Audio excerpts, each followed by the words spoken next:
I thought you said the Baby. top 10 relationship kill list. Kill list. What? I also don't have my glasses on though. Maybe it is the kill list. Could Oh, be. that camera's crooked, huh, baby? I think it's okay. I don't know. We look very crooked. We're crooked. I don't have my glasses on, so everything looks good now. Your glasses are right there. Yeah, they are. They are right I'm on gonna the see table. if I can do it without putting my glasses on. What, you just want a challenge? Yeah, You I'm cray. up for a challenge. Yeah, you cray.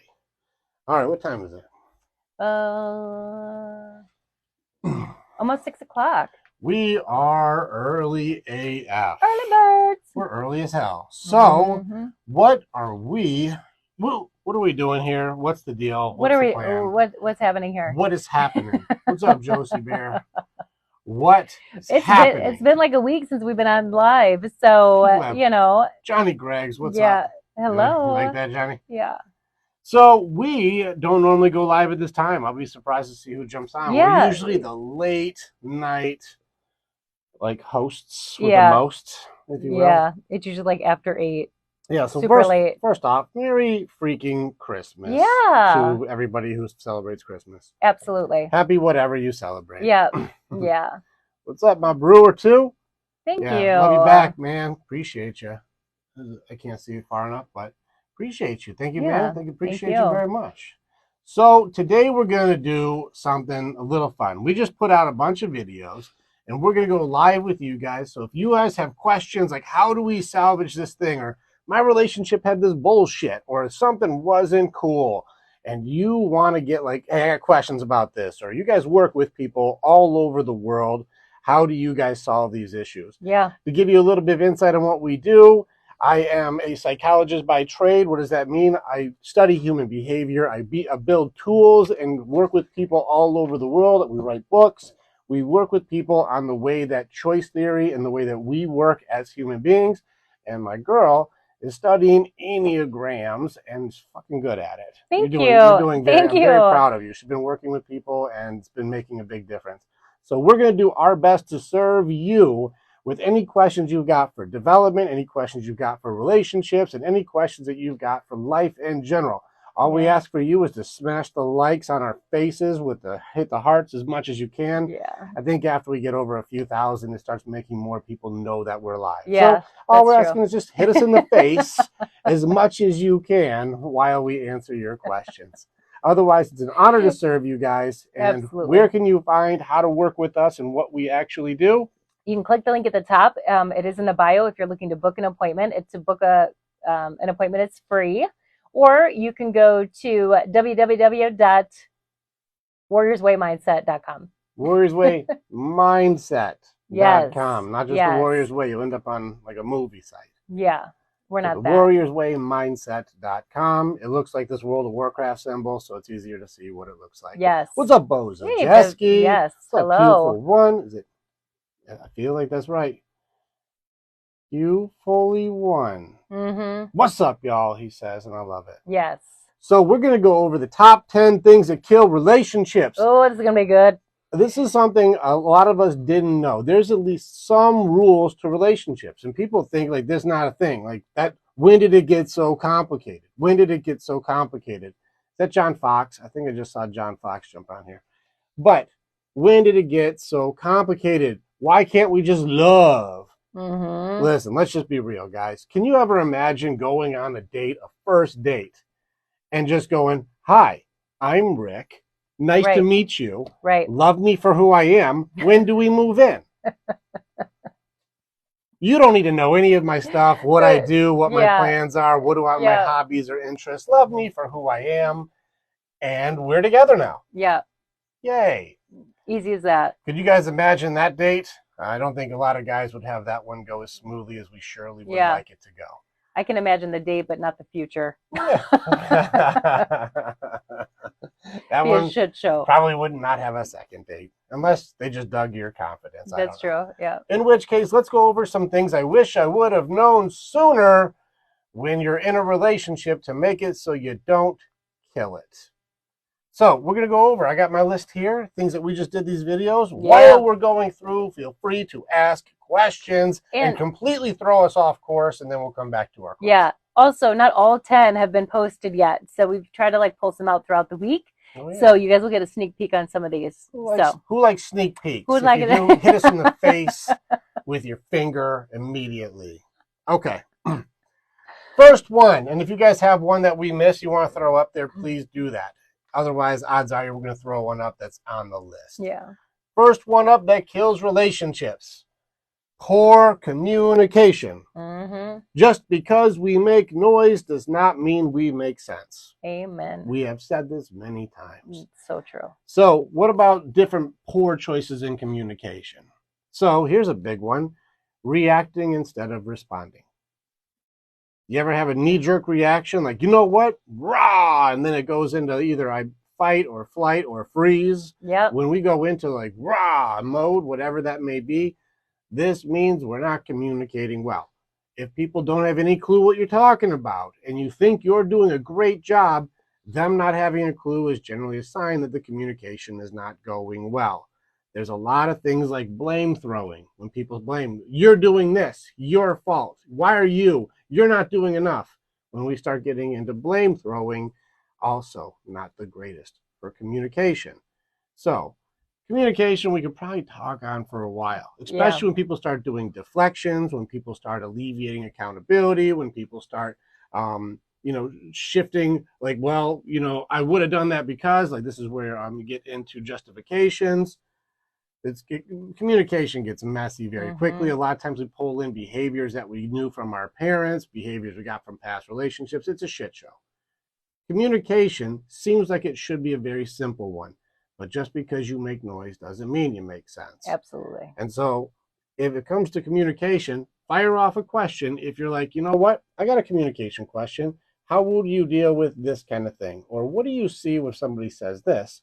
Would love to be able to help out with that. What do you think about I like what you share about the butt, having a nice butt. Are you talking about denial? Like, I didn't do that, but like you've done that before. And I feel like that does come into communication. Is that down the list? Yeah, it's justifications. Yeah. So denial is a big one. This is where accountability is not going to be a part of the conversation. Now, how many of you guys have ever seen somebody who doesn't take accountability for the shit they do? Absolutely. You've seen it. You know what? As soon as I said that, you just thought of somebody. You're like, oh, I know a guy. I know a girl. That's Karen. Yeah. Like, I know she never does. Like, there's always somebody who, like, it's somebody else's fault or somebody else did it, or, it's not me, or like the reason I did it was because. And this is where the butts start to come in. This is where I say denial has a nice butt. This is where people start getting into like, yeah, well, I know that wasn't cool, but insert reason why it's okay. Right. Well, you made me have to do it. Oh, I didn't. Nobody made you do that. Yeah, I would have been on time, but, blah, blah, blah. You're like, all right, no, just say I was late. It's right. All right. Like, we create justifications. Absolutely. You think it would make a noise, though, you should just buy it. You should just go along with it. That gets into excuses and stuff. Yeah. Or even if someone gets louder, right, to try to make their point, and what happens is they get louder or angry and then shuts everyone else down, and then they think that, they were communicating, properly because the other person's just not even saying anything back. Right? You're just trying to jump ahead to the next one. You're so fast. You're so fast, baby. So fast. So we have a question. Sarah, hello. How do you deal with a dead bedroom and be communicated to the point of nagging? Well, I will say, if you were on a first date, Sarah, nagging wouldn't be a high point to want to have a live bedroom. So I'm going to help you out. That strategy is never going to work. Now, something has happened between you guys. Now, real question, when did it change? Because we know that if we have things that are going great in the bedroom and then something's not happening anymore, something happened. So that would be the first point, is like, where did the love train go off the rails? Where did it go crazy? And that would be the first question to know, like, we know that nagging's not going to work. But where did it go wrong? Let's see. Let's see. My brewer too.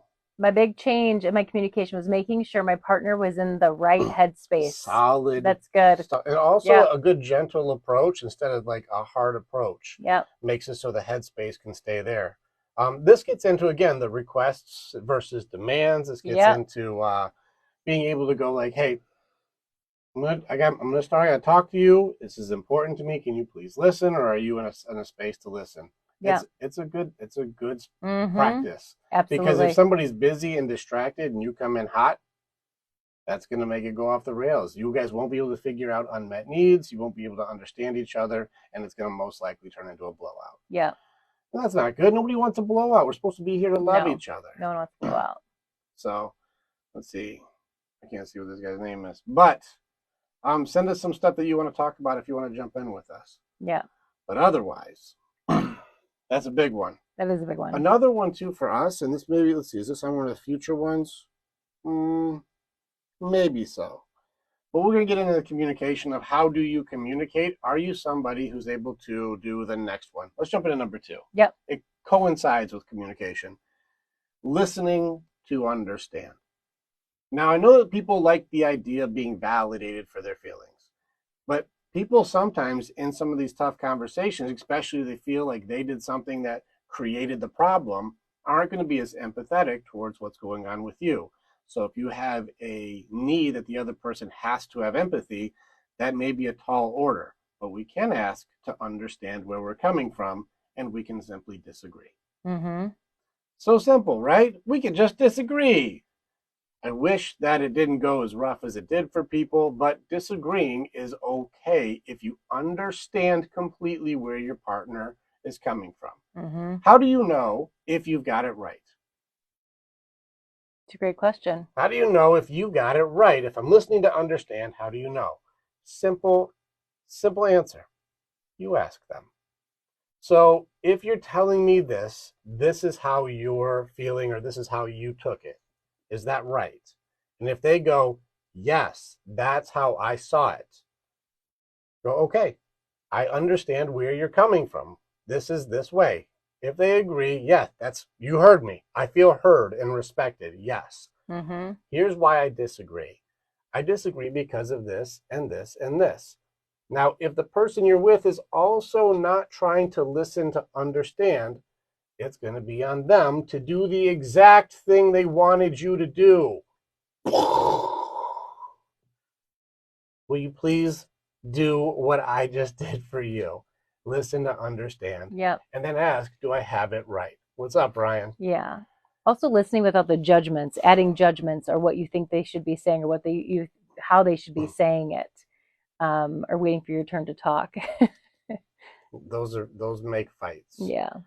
And that's a big one too, is people, this is why you have to ask, is people will add in intention, they will add in assumptions, they will add in past experiences, they will add, well, because you did this before, that means you're going to do this. There's going to be some sort of conflict between you based on adding in information, which means if you said, is what you're saying this, and they say no, don't stick to your guns. So why can't we see the woman? You guys can see me. I'm here. She's right here. Yeah. Ashley. You can't see women? She's here. The hologram. Yeah. What the Turns hell? out, just disappear. She just sees Will Ferrell. Yeah. William Farrell. So it's a big one to be able to understand where your person's coming from. Yeah, you got it. Yeah, exactly. So what you're saying is, yeah. Now, please listen to this part.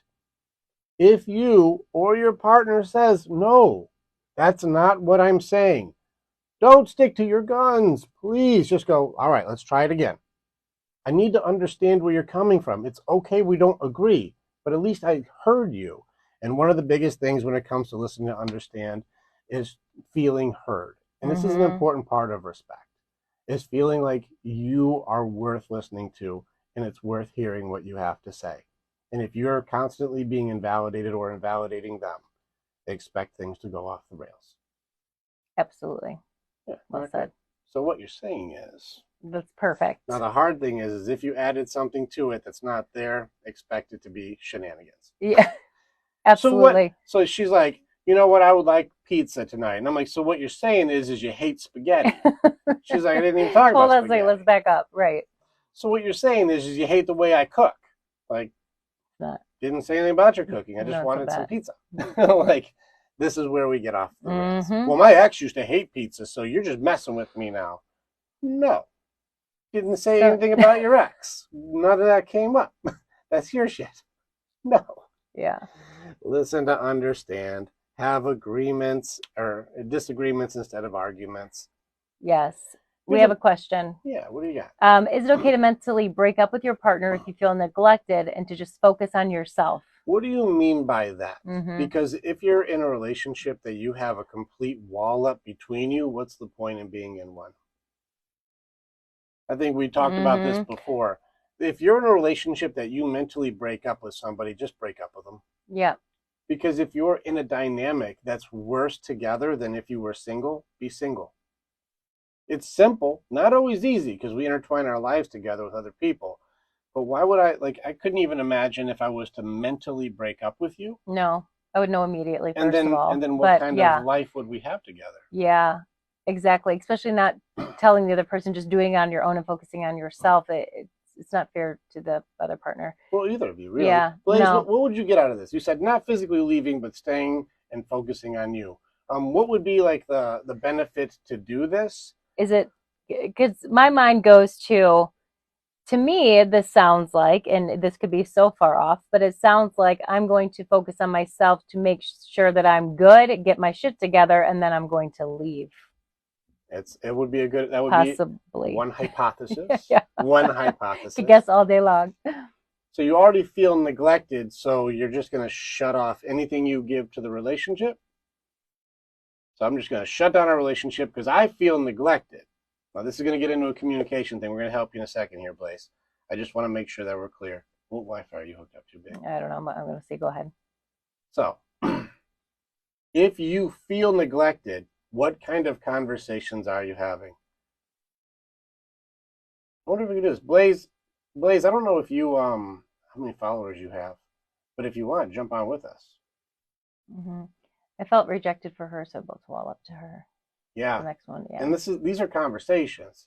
Because, like, even we've had miscommunications where Absolutely. It's like, hey, it felt like this was happening. And they're like, that's not what I was trying to do. But Oh, I sure. added in that you rejected me. But it Yeah. could simply be a misunderstanding. But if the conversation isn't had, is your intention to do harm to me? Yeah. And they go, hell yeah, it is. Screw you. Then you got to go, is this the kind of person I invest my heart into? But if it felt like, oh, well, she didn't do it the way I wanted, Mm-hmm. so I reject her back. Yeah. Well, what kind That's of tough. relationship do you want to have? This is something people don't really think about very much. What's up, Archie? There's Jay. What's up, you guys? People don't think about what kind of relationship do I want to have because we do things. In this case, it seems like you guys are protecting yourselves and you're trying to make it so you don't get hurt again. Yeah.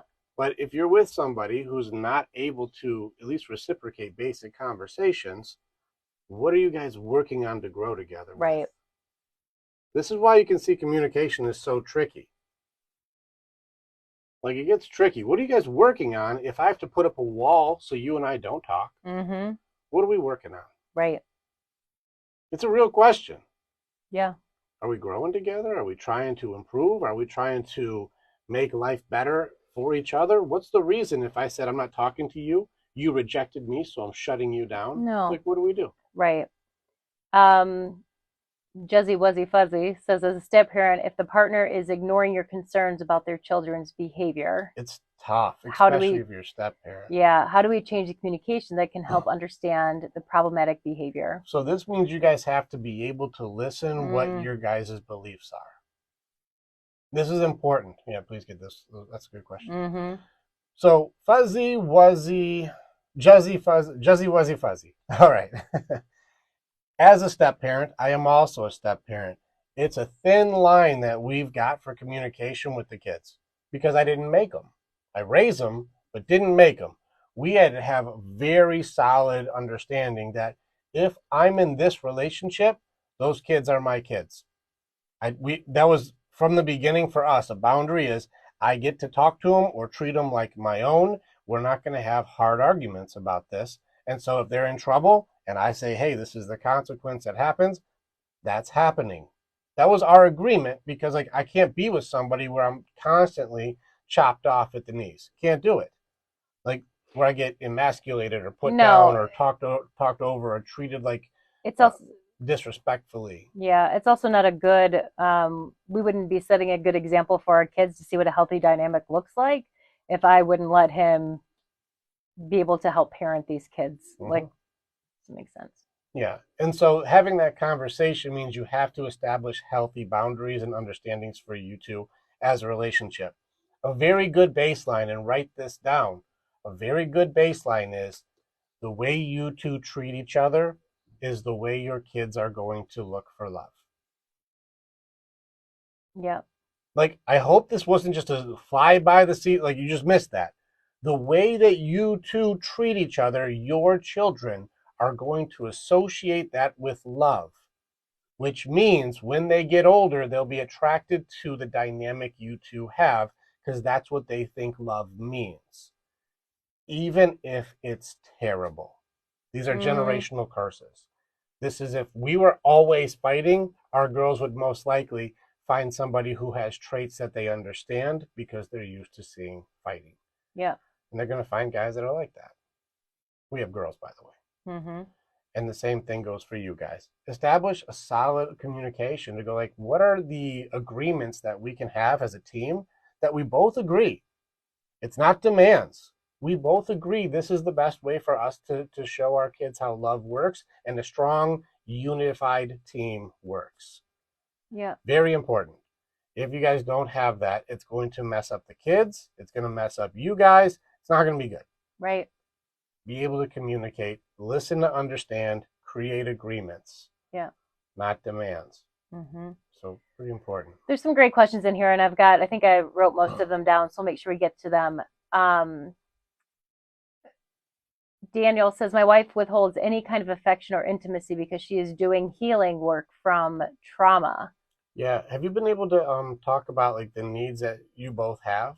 Like just be able just to listen, to write, because that's a big one. If she says I have needs for healing for whatever trauma, and here's the hard part, I don't know if the trauma came from you. It most likely was from before you that she's healing through, but it's a really huge request to say, I'm going to not love you because somebody else hurt me, Yeah. so you're going to have to deal. Like that's not an agreement. This is well, I guess you're gonna have to figure it out. Especially if, well, let me ask your opinion on this.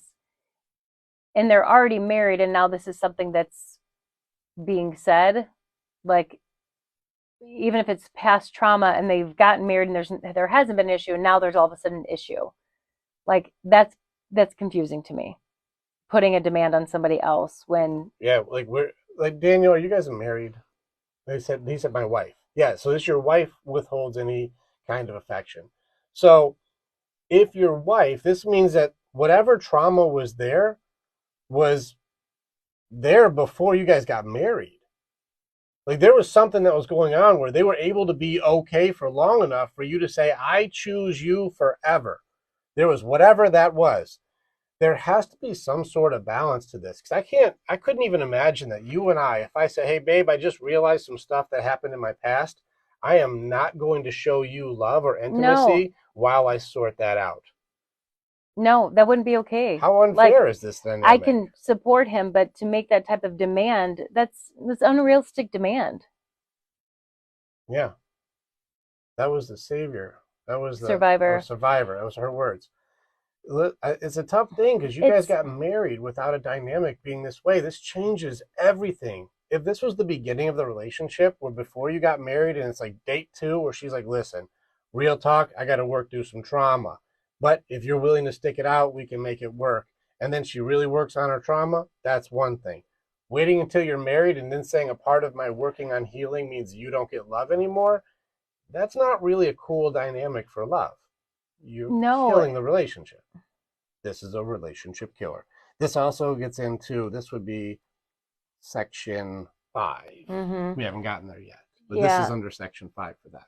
Also, Omar says, in 20 years together, my wife hardly ever have intimacy. It It's is really really hard, hard, bro. bro. Yeah. I hear you. What are you doing about, like, It's interesting, and this is something where it's really tough. we Man. get into this, it's a little bit deeper of a conversation, but as it seems like as people's commitments grow, it seems like the effort lowers. It seems like the more you give love, the more somebody takes away effort. It's such a weird thing that we're watching these days. We talked about dating your partner and things like this. So, Omar, when you guys first were dating, intimacy was heavily on the table and probably for a good number of years. But at some point, maybe when kids came into the picture or after marriage, the more commitment or the more obligations that you guys had to take care of, somehow love together became a back burner deal. Mm-hmm. Something that I'll get to it if I get to it, if ever. Yeah. That's a And tough thing. There's something that's missing there. Where did it go off the rails where, you know what? I am no longer going to show you love anymore. yeah. And Daniel, going back to him and his wife, he said, no, it came out of the after a third emotional affair. So this is the lady that's saying, like, Did you have the emotional affair or she did? Like, who's having emotional affairs? And then just because, like, this is such a subjective terminology, sure, what did it mean? Like, you sent a text message to somebody and she hated it, or you were actually. she did. So So she's she, having emotional affairs and then saying she needs to heal so you don't get sex. and this is her third one. All right, Daniel, I got to write this question down for me, please. Or for yourself, really. Write this question down. What do I get out of this relationship? One of the key points to a relationship is reciprocity. This means we both get something from each other to make it so together is better than not together. Really do like a pros and cons for this dynamic and go, what do you get from this relationship to make it more good than bad? Like, this has to be a bigger benefit being together than not being together. Mm-hmm. It's a really big question to write down. What do I get from this relationship? Also, Stability for my kids. Please listen, Daniel. Your kids are going to do what you do, not what you say. They're going to see the relationship you have, and they're going to associate love with the way you two treat each yeah. other. This happens. Like, it's like 9 out of 10 relationships we talk to, somebody turned into their parent after marriage because they associate marriage with this is what love looks like. Mm-hmm. In which case, you guys may have turned into a relationship dynamic of some of your parents. There's something happening here. What you're doing is showing your kids what marriage looks like. If you think you're giving them stability by teaching them to love this way, just expect them to also have divorces. Yeah. It's better for you two to find healthy relationships versus staying in a toxic one to teach kids what love is. Absolutely. Um, That was that was a good. firecracker right Yeah, there. that was good this way. It was like, yeah, shit. Yeah. And oh, this is what I was gonna say. And Daniel, I know we said this at the very beginning tonight, but the link is at the top. You can book a call with We'll talk, man. yeah, book a call. It's free. He can offer insight and you guys can talk a little bit more about it too. Try and grab So some midday stuff. I run groups almost every night. And so you'll be talking to Matthew, but if you put your name on there and say, hey, this is Daniel from the live, I'll see it's you and I'll do my best to jump in and be able to hang out with you too. yeah, that'd be great. So make sure you put it in the notes. Mm-hmm. Yeah, Jay, you're funny. People telling their experiences, and I'm sitting here eating popcorn and learning. I love it. We're all, we're all learning in this thing called life. Daniel and I seem to be in the same boat. It's a Book a tough thing, call, Dr. Dr. Jones. H. Yeah, Dr. Jones. we do Listen, record our baby. lives. What, Dr. Jones? Yeah, we do record them. We put them on our YouTube. It's also in the link in our bio. You can see all of our stuff in there. It goes right to our page, and at the bottom it says you can jump in. What's up, Hustler? Yeah, Jay, you'll be watching them, and you'll see how many times I've called you a guy. It happens. Yeah, you can write on Daniel's ticket. All right. Dr. Jones. Yeah. Name a movie. It's Dr. Jones. You know, I Jones, can't do that. Dr. Jones. Oh, that scared the shit out of me. Sorry. I looked away for a second. There was a hat on me when I turned around and a mustache, and I scared myself. It's so Christmas, dumb. not Halloween. I know. Thank you, Ashley. What's up, Amy? Oh my gosh. Merry Christmas to you. Jeez. Heck yeah. No, I don't know. I'm not a movie person, as you know. I'm not good at that. What is it? Indiana Jones. Oh yeah, duh. That is that with the hat. That was probably a clue. Yes, Maybe. probably. Good job, whoever sent that. Who sent that? Trying to give you Ashley. Thank you, She's trying to Ashley. help you. I'm glad you can see me now. Dr. Jones. Glad it's extremely helpful. That's a Temple of Doom, especially. Dr. Yeah. Jones. But for anyone that's on this call, and it seems like there's a lot of guys that are in the same situation, definitely, I highly recommend booking a call. There's some warrior men on here, some warrior women on here that have been through the program or currently in it, and they can vouch and say this is a real deal. And sometimes just having that conversation, is super helpful. We work all over the globe, and so we're legit. Hey, what I need some help real quick, just because it helps more people that we can help. Just hit us in the face for some likes so that way we can get more people to help out while we do this. We still have 8 more relationship killers to go through. And so we're going to keep going with the pieces of the pie that ruin the pie. Right. And here's we want to get back to this one, but Jay, I do want to call this out really quickly because he says, I'm surprised by how many faithful men here looking for solutions. Wish you guys the best. Yeah, we appreciate you, Jay. Yeah. And I appreciate the guys too that, you know, his program has really opened my eyes and given me a completely different insight to the men that he has in his groups. I mean, they're really great men, and they truly do want to have the best for themselves and for their family and for their kids. So powerful thing. Jay, just book the call. I'll give you a free session. You've been with us long enough. Yeah. I'll give you a free session. It'd be fun. Yeah, Ashley, it'd be awesome.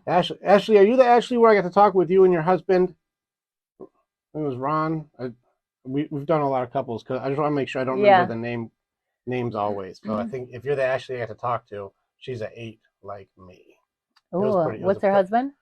I don't know what he was. I would probably guess on probably a 9, but he's also got an 8 wing.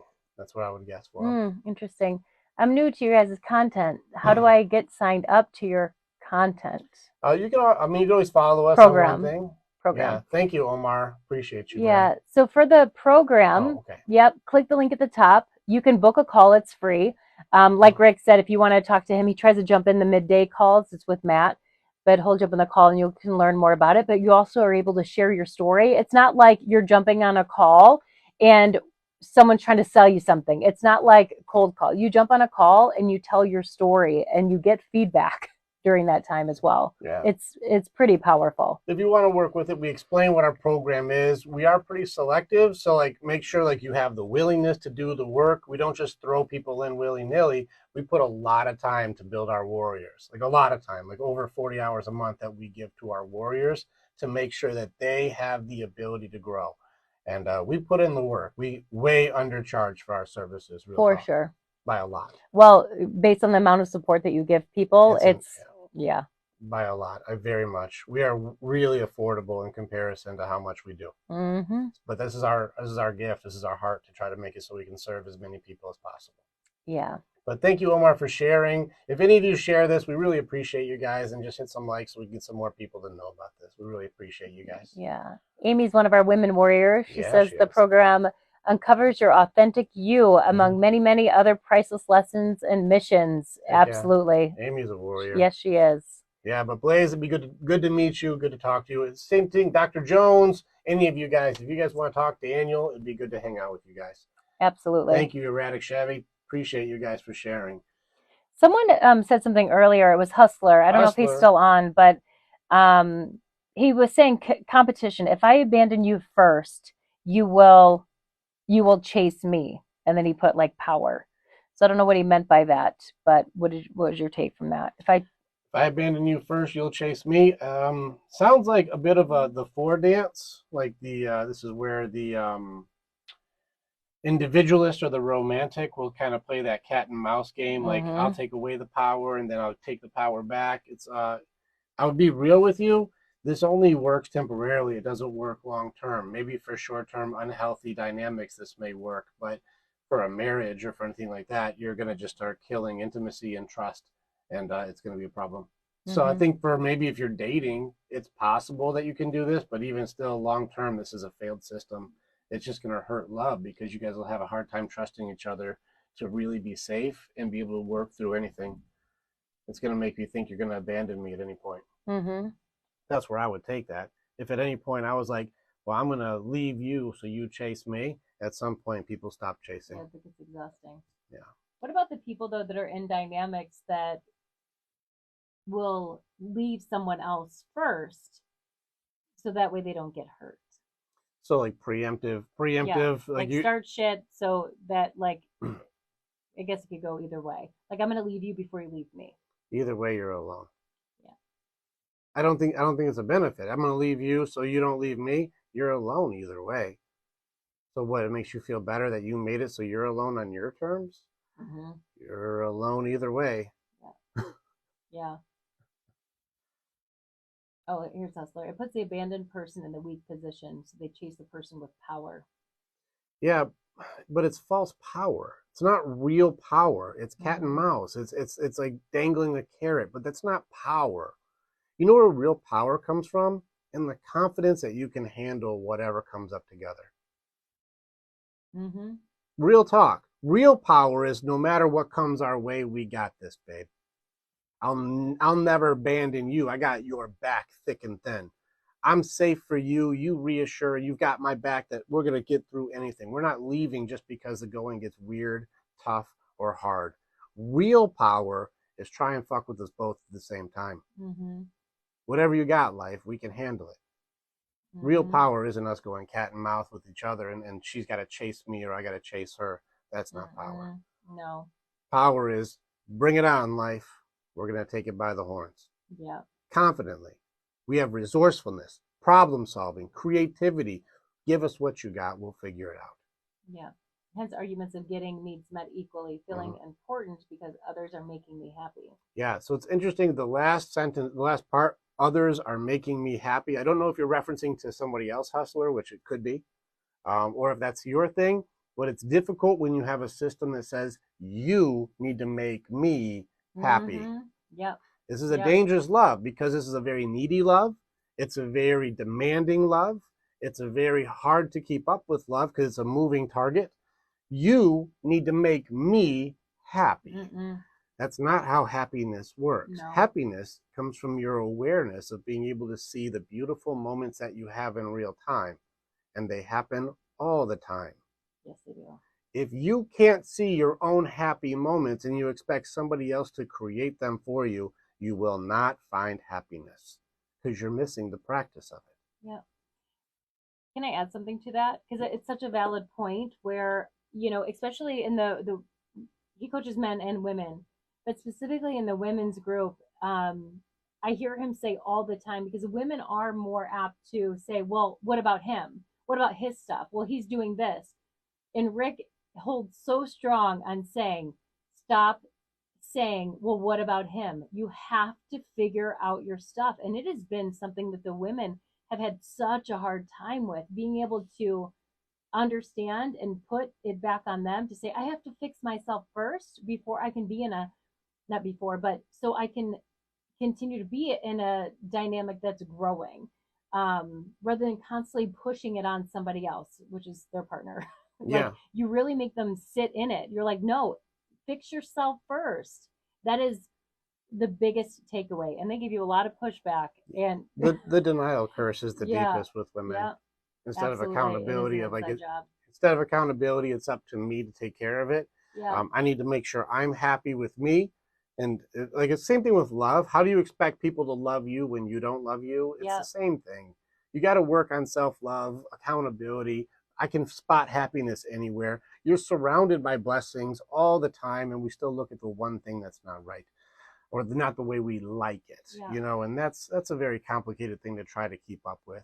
Make me happy. Yeah. Hey, make me happy. Now. Now. Can you imagine? How do you do that?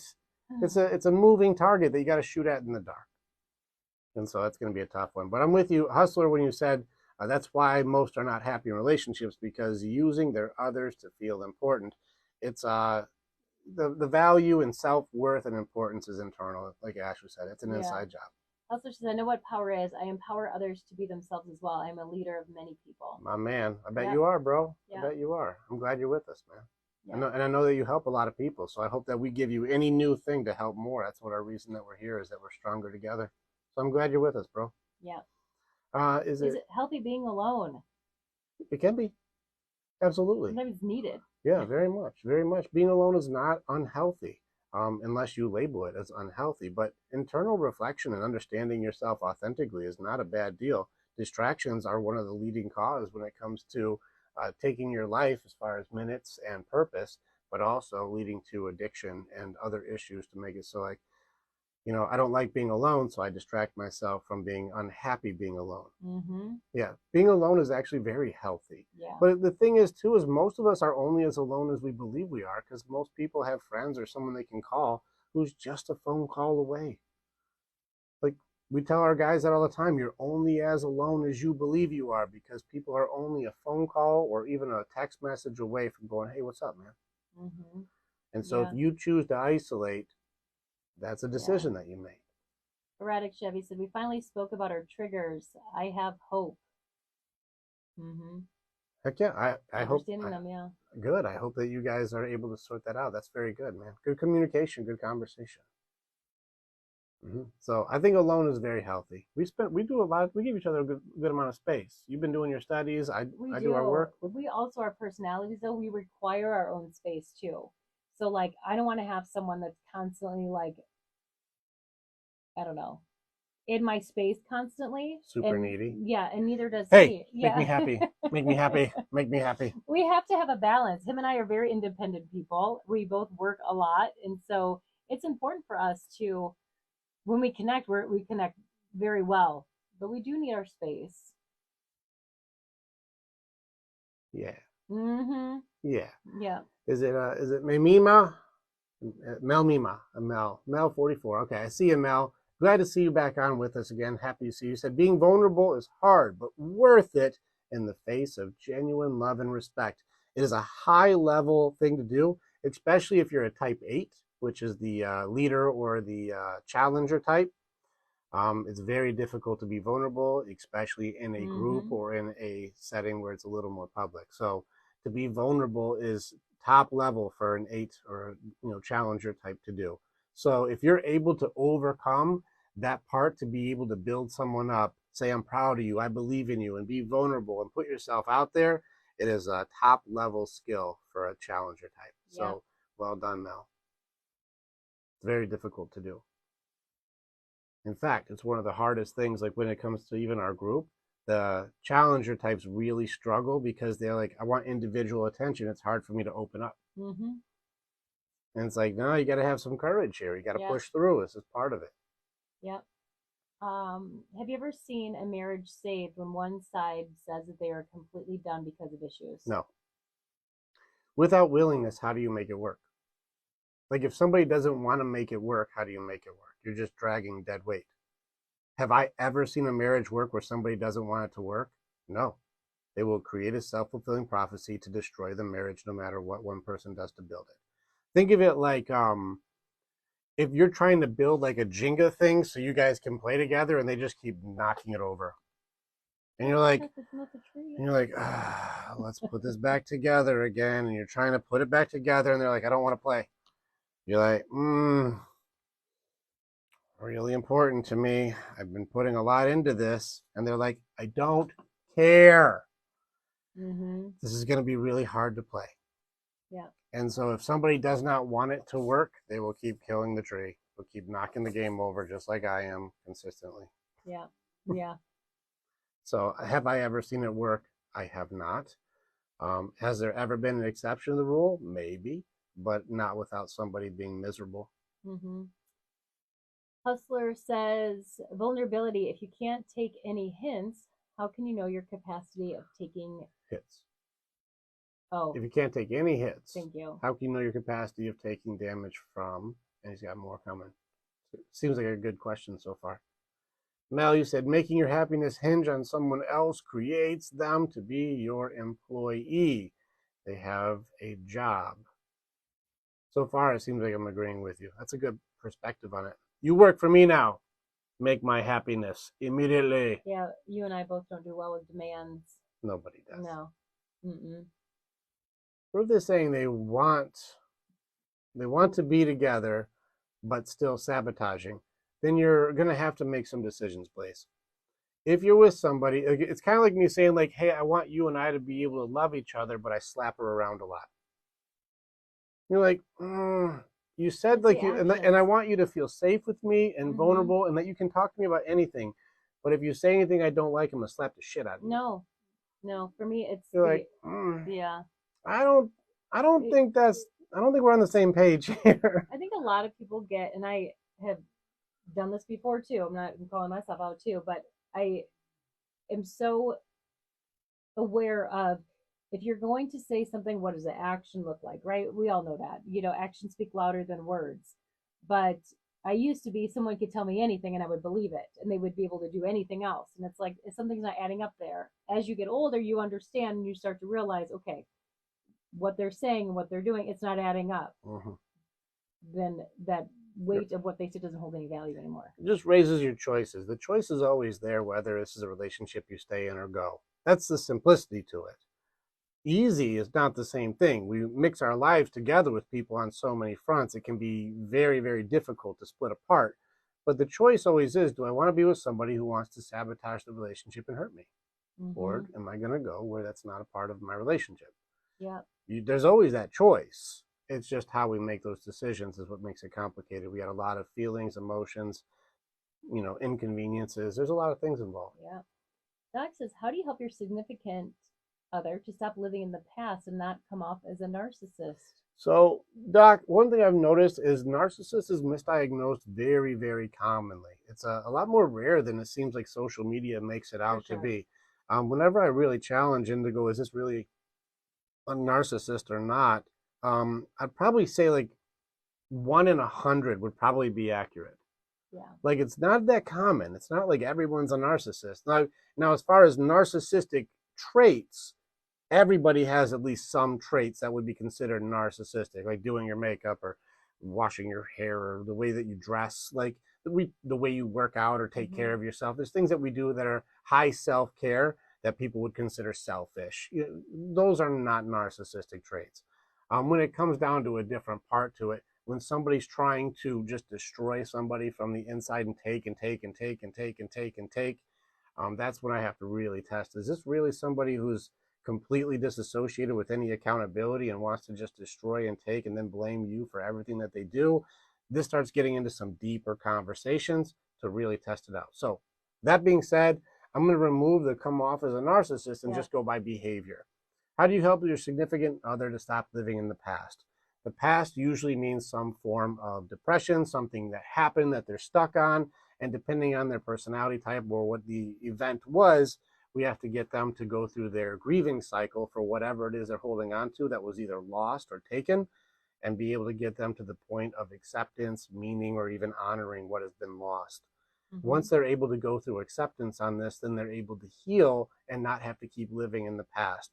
But generally, the past is associated to sadness and depression. Mm-hmm. And some people are naturally personality traits do like they do live in the past. Like The there's romantic type, yeah, yeah, the they'll hold on individualists. to the past and they'll retell the stories. And there's also the future people. Like him and I are both future. Mm-hmm. Like when it comes to time frame, like him and I, our personalities are we're looking to the future. We're looking to the future. There are personality types that are in the present. And there's some that are in the past too. Mm-hmm. And so that could be it as well. If someone's constantly living in the past, it could also be their personality type. To your point, like getting in a healthier space will be able to kind of help to balance that out. Yeah. If you want to Um, have a real talk, Doc, like I can help you with what it is by at least identifying what it is you guys have to work through. We're going off of half of yeah, one sure. sentence at the moment, so it's very difficult to be specific. But if you want to talk to us, the link is in the bio. Click the link and just book a call, and let's have a conversation and see what it is, and see if we can identify this is where you guys would need to work. Most likely, she's in a deep loss or a grieving cycle right now that needs to be worked through. This is her fight, not your fight. And this is something that's very important for her to understand too. So Mm-hmm. the link is in our bio, Doc. Hit the call and then let's hang out. Let's talk about it and see what the piece that's missing is and see if we can get you at least on a path where you guys can do some work. So, can you address Cyber Redneck's comment about I'm a sociopath, or at least that's what the shrink says? Could be.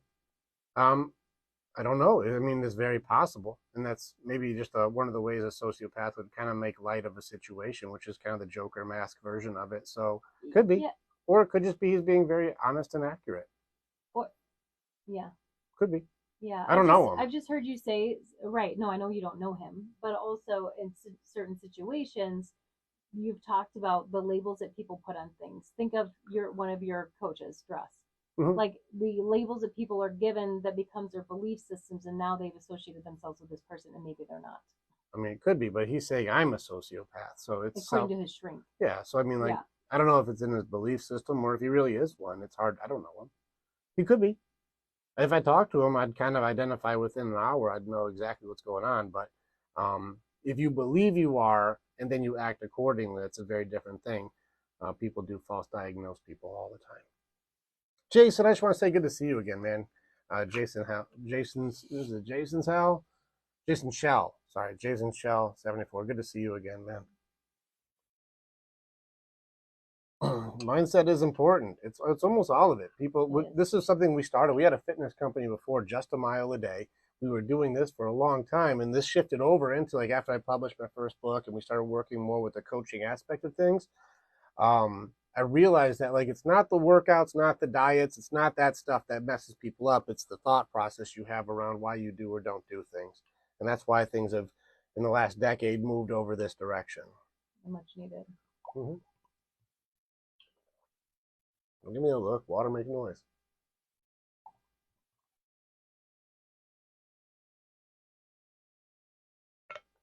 You wear those looks, baby. I'll label myself with that disorder that is, I don't know what they call it, but I see it all the time. Like you'll see like little memes about it, but like mouth noises, I can't stand it. Anyway, I still love him, but I still like the noises.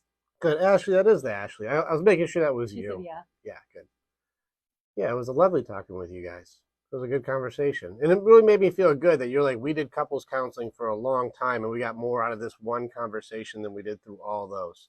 This happens all the time. One of my main guys, Ryan, one of his testimonials is he was in therapy for 15 years. He said just 4 months working with me changed everything in his life. People, and I feel like I say that every single time we go live, and what's up, Randy? It's so true. Literally, it's so true. Talking with him, within 1 hour, you'll get off the phone, and like you said, I mean, I'm just confirming what you said. It happens all the time. Thanks, babe. Yeah. Yep. You're welcome. Jay, that guy that's on here, just kidding, Jay. Said, can you get to my question? Yeah, let's see what you got here, Jay. Someone traumatizing childhood. Okay.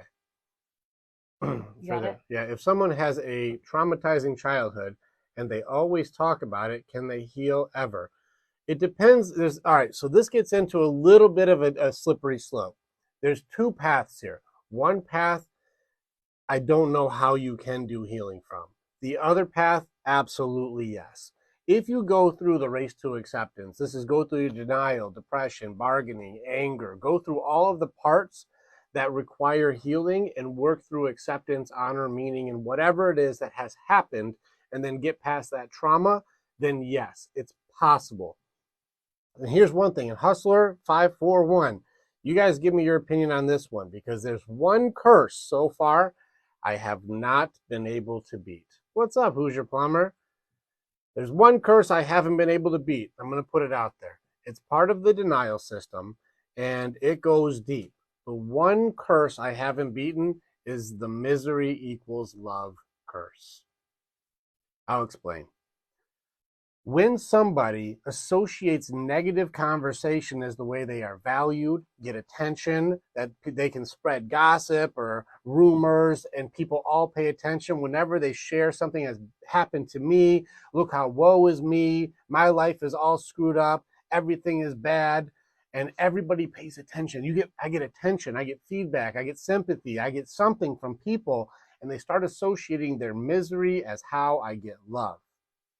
It seems like there's no rock bottom for these people. It seems like there's no way to ever be able to go low enough is low enough, because as I talked to Dr.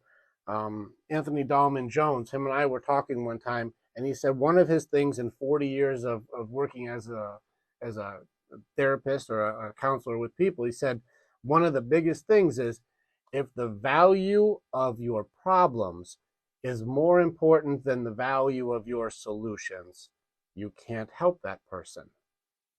I'll say it again because that's some shit right there. If the value of your problems outweighs the value of your solutions, you will never get rid of your problems. This means the more that their life is sabotaged, the more beautiful things that are destroyed, and the lower accountability that they have towards those stories, which you know the people where misery is love, they destroy everything and tell the story as though everything happens to me and I am not responsible. All I do is good things and bad people do bad things to me. No matter how terrible they are, they will always tell the story as a victim. Yeah. And that gets them attention, that gets them love, that gets them sympathy, that gets them whatever they're looking for. People now pay attention to them. Even it seems like their rock bottom is lower than like the Mariana Trench. It's lower than the bottom of the sea because that just gives them more ammo to say, look how bad my life is. There doesn't seem to be an end to how bad it can be if that gets you love. Now, I'd love to hear, like Hustler, I don't know if you've beaten this one. I don't know if you guys have figured out a way to overcome when somebody uses misery as their way to get love.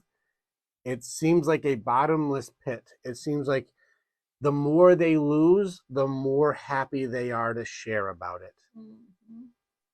This is a deep, deep, deep curse and denial. They deny their reality, they deny accountability, and they won't be able to ever accept that they're the reason that it happens because then they have to get rid of their love system in order to reboot. And then what is love if it's not people giving you attention for negative things? Mm-hmm. Absolutely. Oliver said, I don't talk to my husband about myself anymore for years now because he has dismissed me so much. What are you guys doing? Like, what is the point of your relationship if you guys don't really even talk about your stuff? Like, if you can't do that, what do you do? Mm-hmm. And I'm not being silly or sarcastic. I mean, like, what do you have as a relationship if we don't even talk about our stuff? If I can't share things with you and you don't share things with me, well, what do you guys have? Mm-hmm. I'm not being sarcastic. I really would like to know, like, what do you build the relationship on if it isn't trust or love or sharing or intimacy? Fuzzy Wuzzy says, he talks, I listen. Yeah. Victim story used to be my validation conversation. Mm-hmm. Yeah. You get it. Yeah. Gossip it's the thing is, especially with women, this is important too. Women do give more attention to negative energy. Guys really don't like it. Guys really do get turned off. Like, let me just complain about something at work or complain about woe is me and don't fix my problems because if you fix it, I don't have them and I can't complain. So I don't like when you fix my problems. Guys don't like this. Mm-hmm. But women will suck it right up. Ooh, did you hear what happened to so-and-so? Well, they're also more agreeable too. So, when women tell their side of the story, it's usually a lot of agreeableness that happens. Mm-hmm. Yeah. I wonder if I wrote that down in this book. Here we go. This is a Socrates thing. I didn't know if I wrote this down. Here's a really fun one whenever anybody wants to give you gossip. This was an old Socrates thing. He used the concept of sieves, which is like strainers, to see, like, let's test it out to see.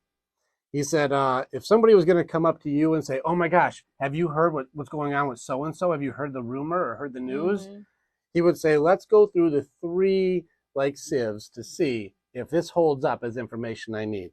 He said, the first thing, have you confirmed that what you're about to share with me is true?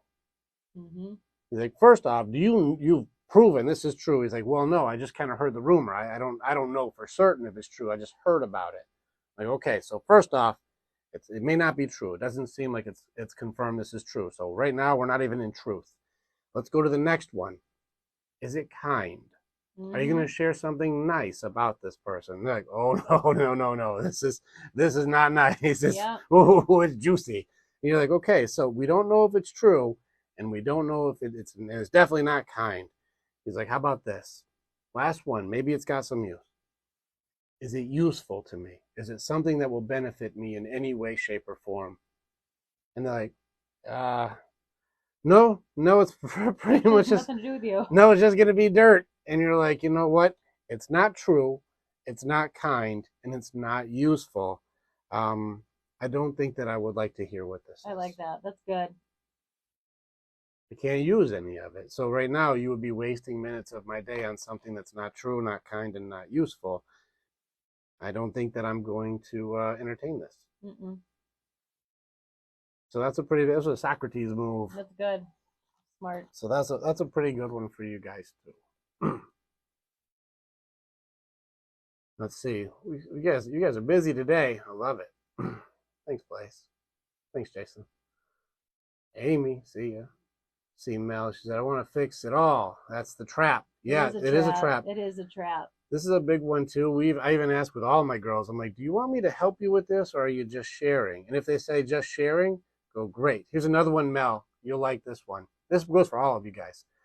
If you ask them if they need anything and they say no, I'm good, I just say coming right up. One big healthy heaping of nothing. Yep. Absolutely. Consider it done. Yeah. Like, no, I don't need anything. Consider it done, babe. Yeah. Consider it done. I fix without even asking. So that's tough. Learning. It's tough. You don't have to fix things that people don't want fixed. You got it.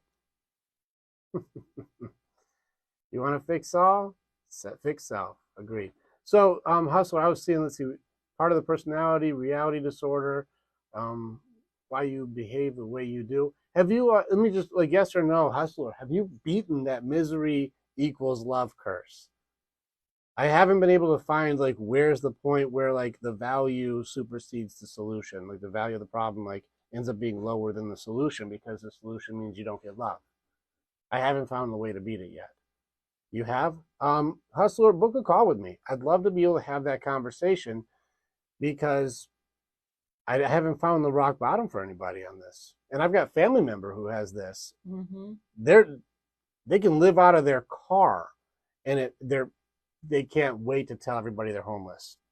Mm. Like, the deeper the hell is, the more happy they are to share it. It's one thing I don't see. There's nobody wants to get better. How do you get better? That's a tricky one. It's a curse that we have. This is where, like, misery loves company. It's just where misery equals love. This means the more that I have negative things in my life, the more, the one upper. This is the person who always has a worse story. Everything is happening to me, nothing for me. I'm not accountable for anything. Everyone does it to me. Yeah. What's up, the conscious dad? I see you smashing likes, dude. I appreciate you. So that's a big one. So, Hustler, let's talk. I'd love to meet you anyways, but if we can help each other grow through some things, I don't see a benefit to being able to do it.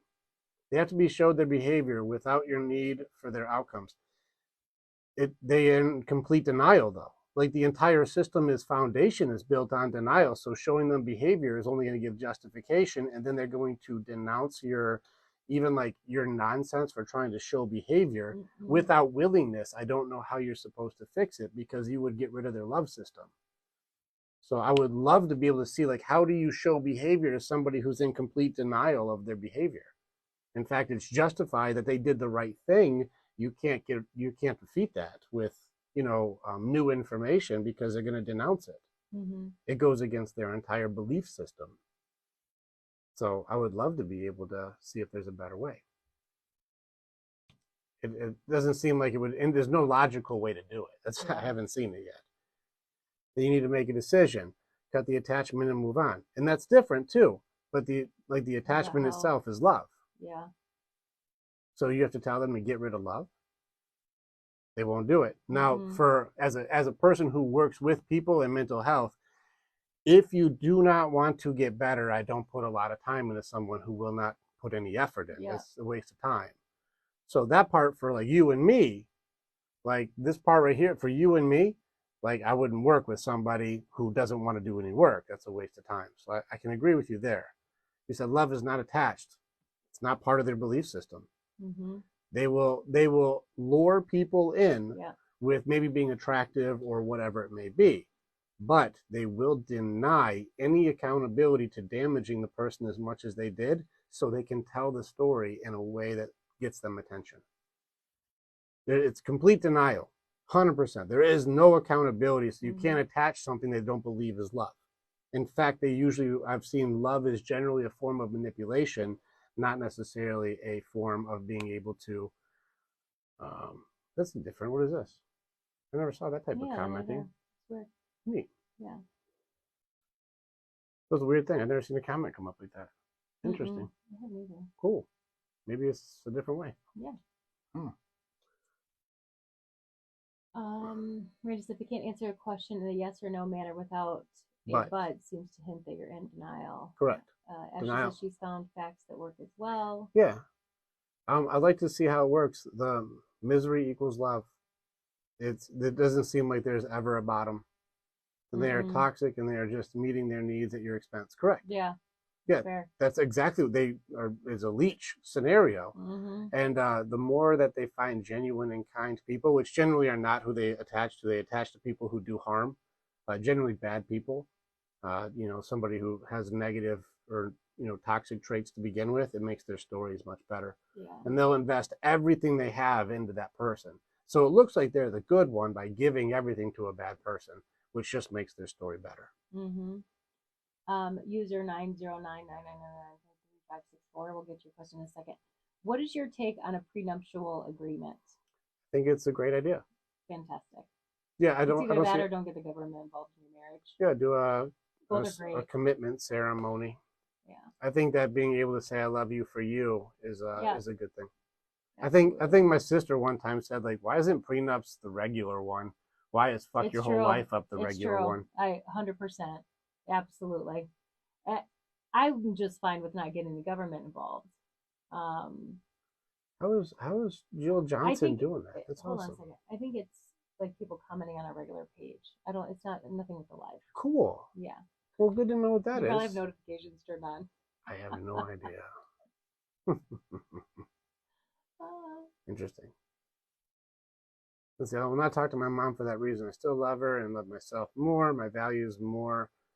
Just can't fight to be seen. Yeah, so like I'm with you. I understand as far as healthy boundaries for people like that, but yeah, I don't know the way to defeat it because they don't want it defeated. They love the horrible things. It makes them happier. The worst that you try to expose, what they would do is the more you expose their stuff, the more they would talk trash about you in order to get more attention. There's no benefit to somebody who does not want to improve. Yep, absolutely. Yeah, so you're with you, Jason. Thank you. There was the user 909. Yeah, what if they cheat but don't want you to leave them? I think everyone would love to have their cake and eat it too. Why? Yeah. If I can have you pay my bills and I can go sleep with other people, why would I not want that? That sounds awesome.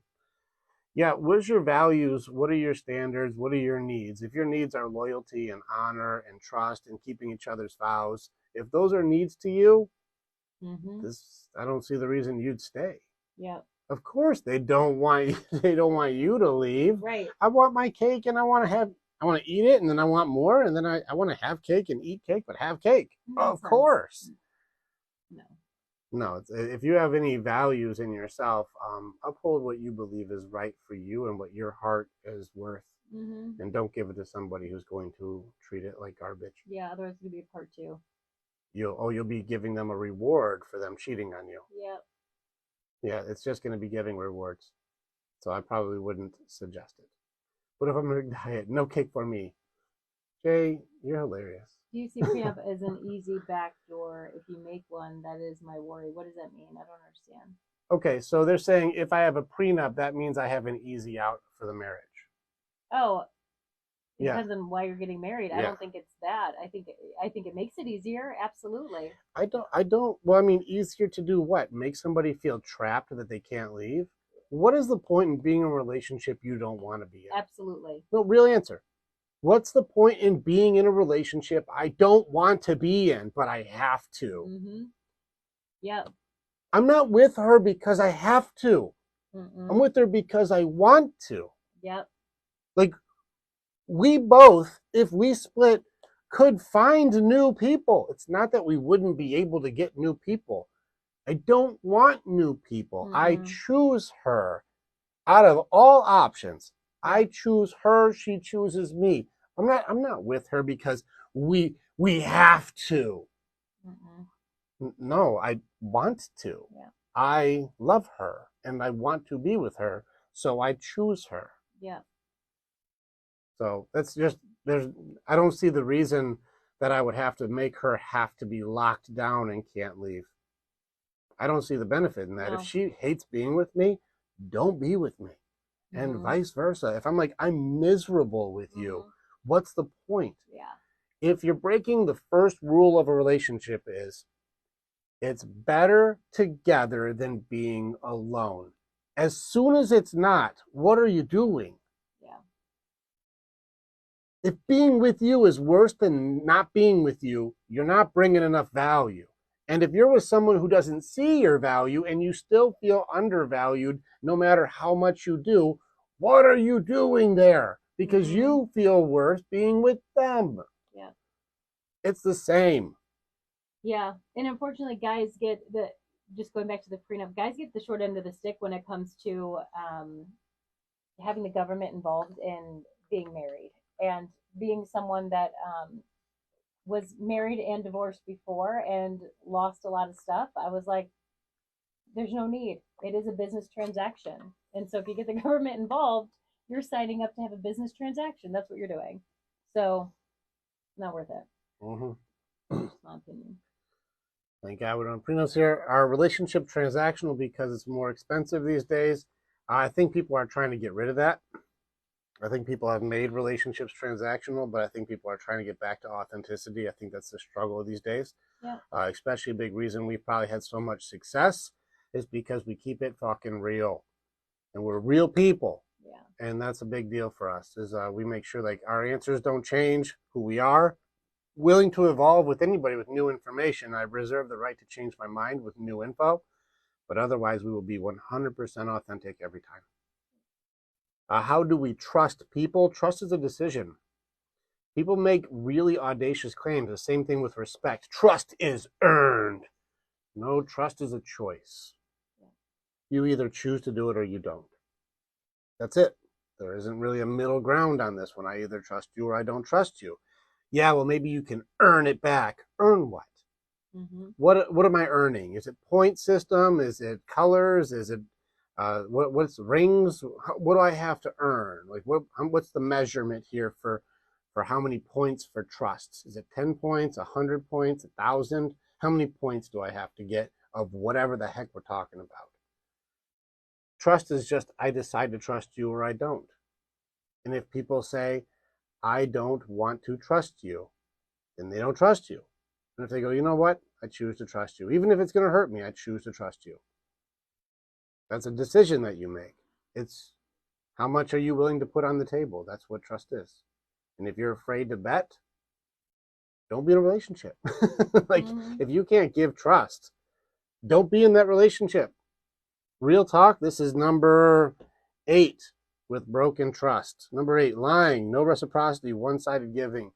When it comes to trusts, what do you have in a relationship if you don't have it? Let's just start there. What do you have in a relationship if it's not trust? Just, I'll take any answer right now.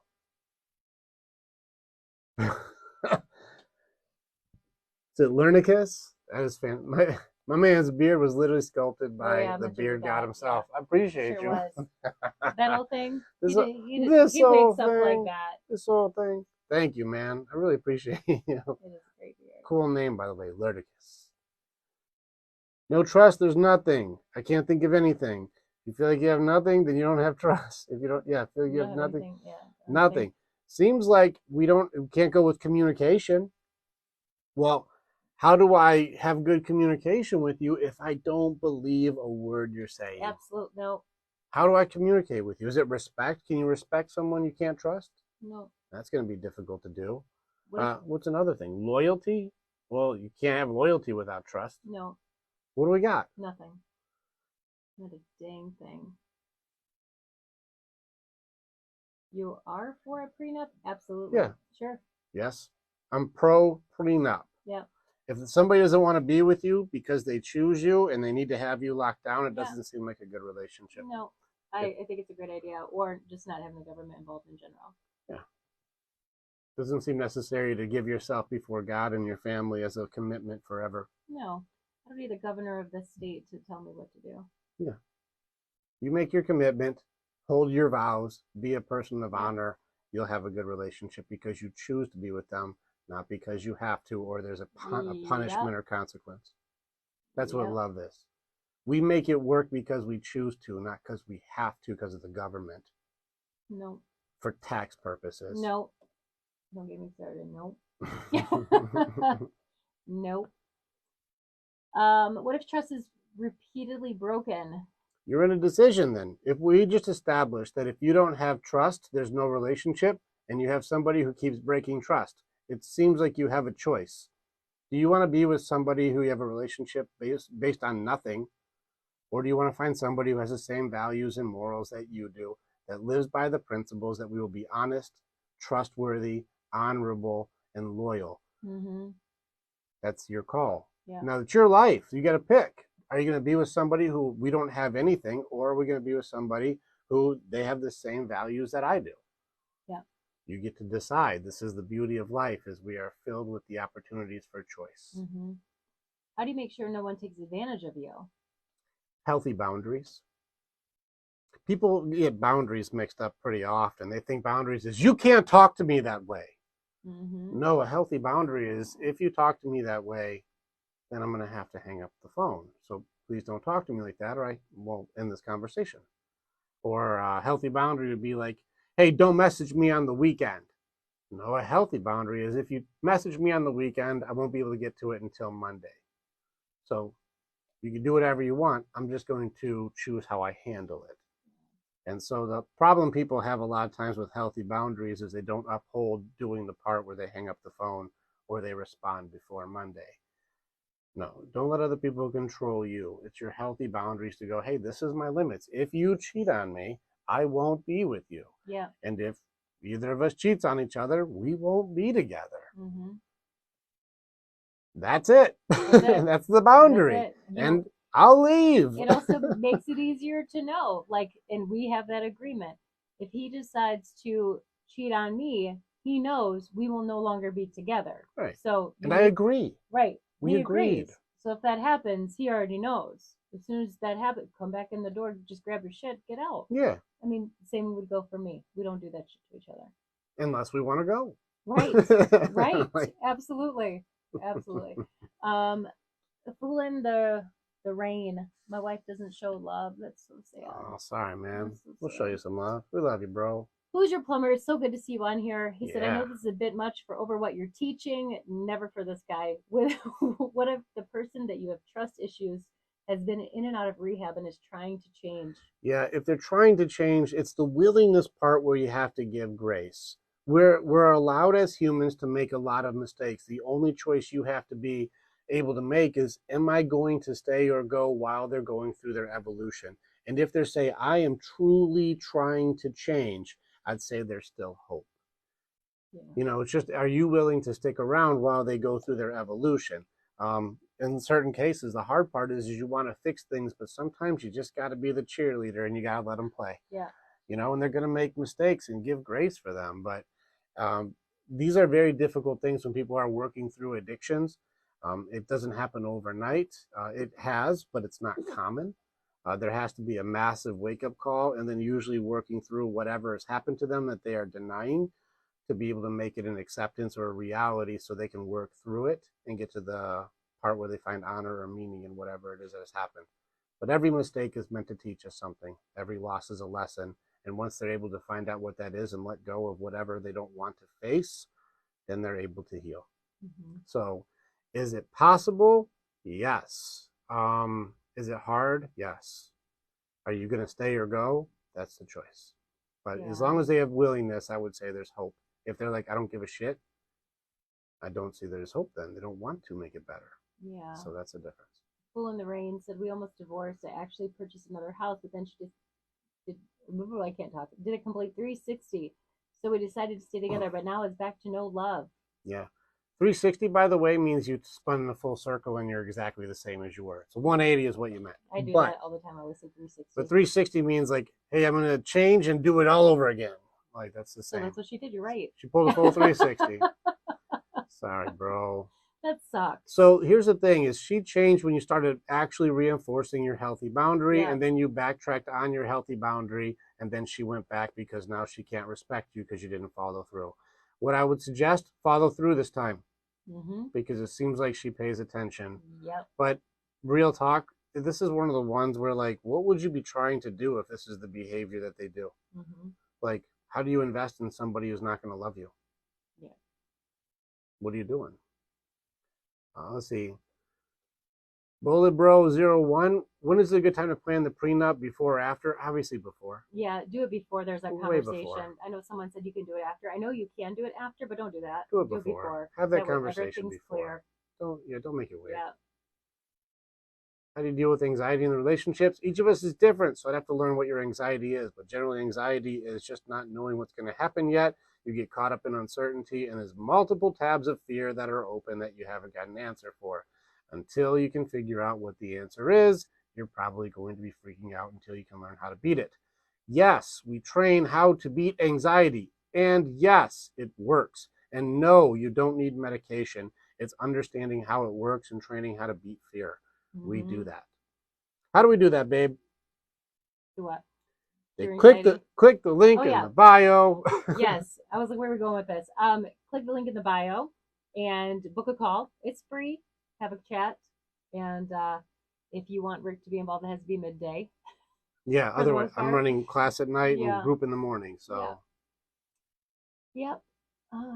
Or you can go to www.warriorswaymindset.com. Correct. The warriorswaymindset.com. Right now, I told her I will never open my heart again to her, and still there has been no change. So then, those are just words, then. So leave, bud. Yeah. Actually, be a man of integrity and hold to your word. But if you're going to be with somebody you're never going to open your heart up again to, what are you doing there? Right now, all you're doing is fooling the rain. You're fooling the rain, bro. No, you just, like, we don't, I think it's funny that we put so much time, like we have endless amounts of it. You guys, it's the one resource we don't get back. Why would you put so much time into something that you know is not where your heart is ever going to be? There's so much that we have opportunity to do right now, and we put so much time into people who will not appreciate you. Yeah. I'd do some self-work, man. Fool in the rain, I would work with you to get these curses out of you so you can be authentically the man that you're built to be, so you don't have to go through all this pain by choosing people who will not love you again. You got to be able to change the entire system to make it so you can be you and know what you're looking for with healthy boundaries, know your needs, understand yourself, and have the confidence to be able to walk away when somebody is hurting you. I'd help you do that. That's some warrior shit. Andrew is me when my mom leaves me with her guests for a minute. What does that mean? What does it mean? What does that mean, Jay? Also, she asks, what does a healthy relationship look like? This is a big answer. Okay. Let's just go through what our things are. The fast version. I'm not going to get into every single one, but let's do, here are the list that we have for what you need to have for a healthy relationship. Write this down super, super fast. Just the basics here, okay? Number one, you have to have good communication. We already talked about this. It goes deeper than just that thing, but obviously be able to talk and be able to listen to each other. Number two, we listen to understand, not wait to talk and not talk over, not interrupt, not give judgments or blame or shame or any of that stuff. I just want to understand where you're coming from because you're important to me. Number three, show appreciation. Guys like appreciation by loving you for what you've done or who you are, or you're so strong, or you kick some ass, or I'm proud of you. We love that. Women like reassurance. babe, you're the best. I love you forever. I'll never leave you. I'll stay with you no matter what. You and me against the world. Women like reassurance. Guys like to be appreciated for what they've done. Show the effort that you started with. Keep putting effort in. Effort, effort, effort. And reward and appreciate for effort, not just results. If somebody tried their best and it didn't work, give them a praise for, you know what, that was really thoughtful that you were trying for me. Thank you so much. Because they'll try more and they'll give you more effort.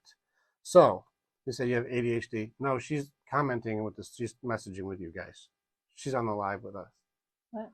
They said you have ADHD. Oh. No, Oh, no, I was responding to look, Jay. Look. No, she's on troll patrol, so she's watching us right now. I also try to answer some patrol. Just look. Now we're in multiple dimensions right now. Ooh. People have always said to me, "Oh, she's so rude on there." I don't care what you think. I'm doing this. Yeah, she's. He was talking to Jay anyway. Yeah. Yeah. So Jason was talking to Jay. It wasn't even about me that time. Wow. Thanks for having my back, though. I got you, babe. All right. So next one. Also with lower effort given. This means time, energy, consideration. This also considers love languages. Are you doing the effort to show that person the appreciation for the way they want to be loved? You were chosen at one point for this, and so this means you are able to do it. Next one, expectations kill relationships. Expectations are the leading cause of disappointment in somebody else. There's 3 kinds of expectations: standards, potential, and made up. What are the difference? Short version. Standards are the expectation that were created by what you have been doing. So if we started dating and I always open the door and I'm always doing kind things and I want to take her out on dates and I'm buying her flowers and doing all of these things, and then as our relationship progresses, I stop doing those things, she's going to be comparing me to me. Mm-hmm. You used to do these things to make me fall in love with you, and then you stopped doing them. I'm comparing you to you. That's standards. Potential. A lot of times we choose our partners based on potential they have. You can do great things. You're going for a certain job, or you're building a business, or you have a dream, or you're a musician and you're going to make it big, or there's something they're doing, or like you're going to be a good dad, or whatever. There's a potential that you have measured that you enjoy, and I know you can do it with enough effort, and maybe you believe they're not putting in the effort you think they should be. Mm-hmm. I don't think you're trying hard enough for the reason that I know that you're able to do this. This is potential where I'm comparing you to who you could be because you are capable, but you're not doing the work to do it. That's an expectation that can get pretty tough because it's possible. That one's harder. The most common one, made up. Yeah, well, how come you never do what she does on TV? She seems awesome. Mm-hmm. You're like, that's a different person. I never said I would do that. Yeah. Oh, Jane's wife, Chad, he's always doing the dishes and you never do them. How come you're not good like Chad? I'm like, that was never my job. We agreed that was going to be some kids' job. We're training them. Yeah, exactly. Oh, how come you don't ever do what that person does? And now I have to defend myself against a version that you made up in your head that's Rick 2.0 that you like way better and now that's never existed, and I have to somehow either try to change myself to be like whatever you made up, or I have to defend myself against 2.0 Rick that you like better than me. Oh, talk about kill the relationship. That's fun. Most common one is made up expectations. Yeah. Next one, bringing the past into the present. If you have a broken heart or insecurities, or you're bringing in old experiences, you're making assumptions, you're adding in their intention for them without asking, expect your relationship to start having problems. Heal your past before you give the shattered pieces of your heart to a new person and say, be careful, it's already broken. Right. Heal first. Give somebody a full heart. Don't give them busted pieces. Next one, excuses and justifications. Don't break the vows. Don't break your agreements. Don't make it so you have an excuse or a half truth or some justification why it's okay that you're doing harm to your relationship. Yeah. Don't get caught up in half truths and justifications. Don't do it. It's going to kill your relationship. So you got to be able to stay trustworthy, which leads us to breaking trust. Don't break trust. Don't lie. Stick to like the agreements that you guys have. Don't start changing things without a conversation and expect them to get it. Don't be one-sided in the dynamic and take and take and take and then go like, oh, I don't think that you were ever going to give me anything, and start destroying the dynamic. Like, just stay trustworthy. Don't be a liar. Stay loyal. Yeah. Stay honest. Have integrity. If you start breaking trust, we've already said no trust, no relationship. Don't break trust. Mm-hmm. Serve without any expectations for a benefit in return. Serve without expectations. Like, hey, I did this for you, now you have to do this for me. No. Do not do this. No. Your unmet needs, or to disregard your values. So if you've got any needs that you have and you say, hey, I clean the floor, so now you have to rub my back. No. And you're like, what? What's going on here? No. Like, hey, I did something, so now you owe me one. Like, we didn't have a deal here, bro. Mm-mm. Well, if I do this, you better do this now. No. That's not love. I do things for you because I love you. Yeah. But I do not require her to do something because. Yeah. No, we both do things that make each other's life better. But it's not because I did mine, you have to do yours. Mm-hmm. Doesn't work. That's going to be a problem, because now it turns into back to expectations again. Now I'm going to make up that you need to be what I said you're going to be because I did something like I paid you. What? No. No, you're going to screw up your relationship. Here's a big one, number 10. Let go of your stubbornness. Mm-hmm. We just talked about holding on to problems over valuing the value of solutions. Like, if you're holding on to the problem and you're not budging, if you won't do any of these things, you're not going to listen to understand. You won't try to communicate. You cut off intimacy and love. You're not putting in the effort anymore. You're creating expectations. You're not healing your old broken parts. You got excuses and justifications that you won't let go of. You keep breaking trust and think that it's okay. And you serve with expectation that you're going to do things over and over again. And you won't let it go. If you've got stubbornness, you are just going to keep killing your relationship. Your ego is not your amigo. You got to let stuff go. Mm-hmm. And MP, I'm not talking because he's talking. So that's how it works. Boom. Yeah, the question was in my field, but she is very, very good. If you guys have any personality conversations with Enneagrams, she knows her shit. So if it's in her field, she talks. Or are you talking when he's talking? Yeah. That's a great question. Yeah. I brought my trauma in my marriage and it ruined it. It's my turn, by the way. It's my turn. Now I get to talk. Okay. I brought my trauma in my marriage and it ruined it. She was my one, and now I'm alone. Yeah. Aww. That's how it goes, sad. Man. Sorry to hear that. Hopefully you learned, because that's what these mistakes are meant to do.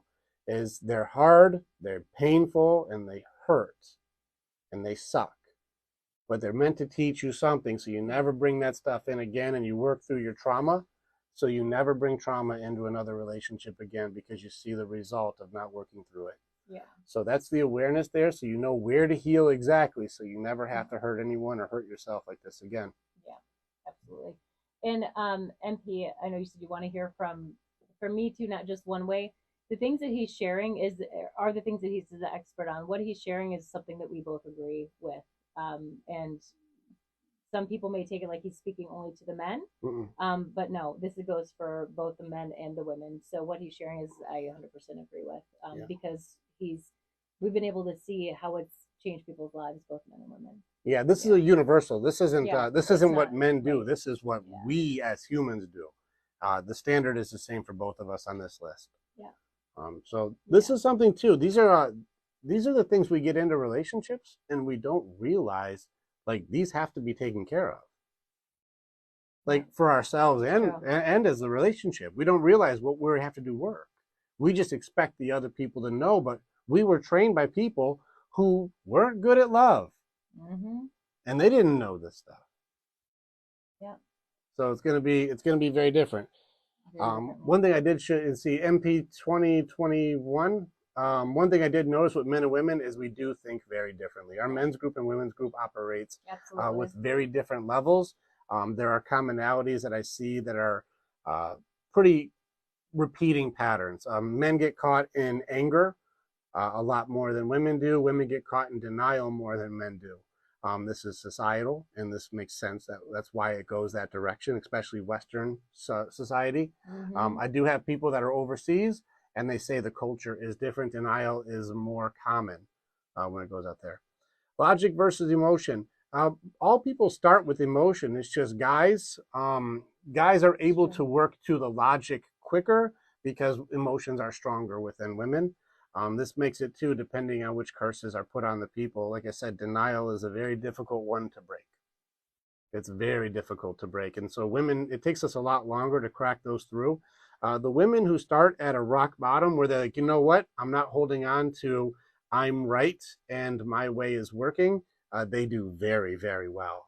But the people who are holding on to their masks or their fronts or their costume or their personas or whatever it is to go like, look at me, I'm awesome and you should love me for who I am and I don't have to change anything, they very much struggle with this program because this program is a punch in the face. It's not a tickle contest. Tickle. It's hard. Yeah. We go hard. Jay says if men are more logical, why are they more violent though? Do you think that's because their feelings have to be repressed? Here's the thing. Men still have feelings. And now if you're looking at this Western society, this is where we've gotten in this conversation over and over again. And guys, you can, help me out here if you see this. With men, we are taught by girls and then later women what works and doesn't work. Just very simple answer on this. Very simple answer. If a guy or a young man wants to date a girl and he's extremely emotionally sensitive and is crying all the time, that hasn't been a big turn on point for women. Seems like they don't really enjoy that, and they definitely don't date you. If you're super silly and playful and, maybe even nice, that's too much. And for whatever reason, that doesn't work out very well either. Girls seem to tend to teach us that they date older and or bad boys. This is girls, ladies. You trained us. I've seen this over and over again where I would be rejected being nice, and then a girl would date the bad boy or the guy in college or whatever the scenario was. And you're like, really? What am I supposed to do with this? And so, yeah, they get friend zoned. As far as being overly sad and just being like, why don't you love me? Big turnoff. You can't be a downer and still get a woman. So that doesn't work very well. They don't like that. Yeah. But I could be a badass. I could be tough. I can be rough and tumble and, hey, back off my girl. Like, you can be tough. And that still gets respect. Girls still choose bad boys. Girls will still show us that if you're mean or you're angry, you can still be chosen and be respected because you can have the illusion of being a protector. And so that's what makes it tough is we get chosen by being uncontrollable or apex or bad boy or a tough nut to crack. I don't know what the things that women choose guys are, but for whatever reason, being angry still gets respect by both men and women, which means we learn very quickly being sad, being overly silly, being too sensitive, being whatever negative, whatever thing is chosen or judged negatively, we go towards anger, which means the only thing we're going to have is anger. It's the only emotion that we're able to show, which is why you see guys get very, very angry and do very angry things, because anger is how we cry now. Anger is how we show sadness. Anger is how we show disrespect. Anger is how we show any emotion because it's the only one that's ever been rewarded. And in a relationship, it doesn't work, but it's one of the things that made you choose him. Confusing. I chose you because you were dangerous and I knew you could keep me safe. but now I don't want you to do the thing that I chose you for. So stop it. Mm-hmm. But I'm not allowed to be sad and cry in front of you because your friends own me. I can't be overly silly and playful because you don't take me seriously. I can't be, a big sad sap because you're not going to want to sleep with me. If I show too much instability or vulnerability, I'm not the rock for you anymore, and so you're going to leave me. Yeah, I've seen guys open up to their girl vulnerably, and then they have to sleep in separate rooms because they just can't be around them anymore. That's a real thing. Yeah, I have those guys in my group. They had to rebuild their entire persona back up to be authentic because it was destroyed by being authentic. Very dangerous. And so anger is how guys cry, which means sometimes violence is because their feelings are hurt. Sometimes violence is because they don't know how to communicate in any other emotion. And everything is shunned. And how many people are taught stoicism? How many people are taught nonviolent communication? Right. How many people are taught to be able to listen, to understand, and be able to really truly show any type of empathy, especially because most men aren't shown empathy. Mm-hmm. And Fuzzy Fuzzy, it all seems like TV show drama that everyone copies and doesn't work in real life. Absolutely, it's that. It's social media is a huge issue because as kids are growing up, they're watching social media. They believe that that's are the country songs you mentioned sometimes too. Like that's who people think is real life, and that's how you should be. So they watch these behaviors, thinking this is how we're supposed to act. It is nothing like that in real life. Right. Right. Can you describe real stoicism? I like that one in general. So here's the thing: is real stoicism in the most basic of basics. It's not what happens; it's how you choose to handle it. That's like the most basic for stoicism. Everything is a choice. It's one of the main foundation pieces for my first book. When I wrote this, everything is a choice is a big foundation piece for stoicism. Things are going to happen. People will do shit you don't like. It's not about what's happening, it's how you choose to handle what's happening around you. And that's a very, very simplified version of an extremely deep philosophy, but it's the most basic terminology for stoicism. Mm-hmm. Like we can probably talk, listen, Marcus Aurelius and Epictetus and getting into this stuff, like we can get into some great stoicism talks, but yeah, we would take all night, and people who don't know the philosophies would start getting bored. Jay's asked this question a couple times. Why is relationship so complicated in the West? Seems so much work. I would be confused.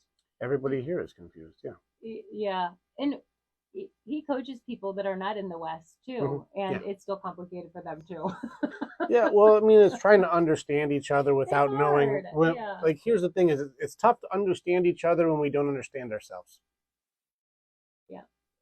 Very simple answer. Absolutely. How do we understand each other when I can't even explain who I am myself? Absolutely. And no one's taking the time to do it. Everybody's so busy doing other things with their distractions that they're not stopping for a second or for any point of time and working on themselves to understand why do they do the things they do. People are not doing that. Mm-hmm. Yeah, there's no effort to it. Mm-mm. They don't know where to start. Mm-hmm. I don't think it's necessarily that people wouldn't want to know. I think they just don't know how to do that. That's not taught in anything. Yeah. And so that's why we teach it, because people aren't taught this in school at all. Mm-hmm. Yeah. But the values and expectations in life get in the way. Maybe not the values, because having healthy values is a good thing. Expectations generally will kill everything, though. So being able to accept what things are and then being able to make healthy boundaries and choices for how you're going to choose to handle it is far better than saying expectations that other people need to do or be what I want them to be. The shoulds are usually going to cause problem. You should be like this. You should do that. You should do that. People should all over themselves. And one of my favorite things you say. Yeah, and so they should all over themselves. Yeah, the shoulds are not good. Yeah. Jason, I'm already in therapy twice a week. Why not more? Jason, have you booked a call with Rick? You may want to. It'd be fun to talk. Jay, you've been with us for a while too. It'd be good just to hang out. Yeah. Told you that last time. I'd like to meet you. Jay. Derek. What if you don't know yourself, but know who you aren't? So there's a gajillion things you aren't. So how do you know what the specific bullseye of who you are is? This is why we teach it. Our first 5 sections of what we do is know yourself. Like, I will ask you the questions that you never knew to ask. And that's going to be a really tough one. We got a lot going on. My final question is healthy behavior for a man and what's important.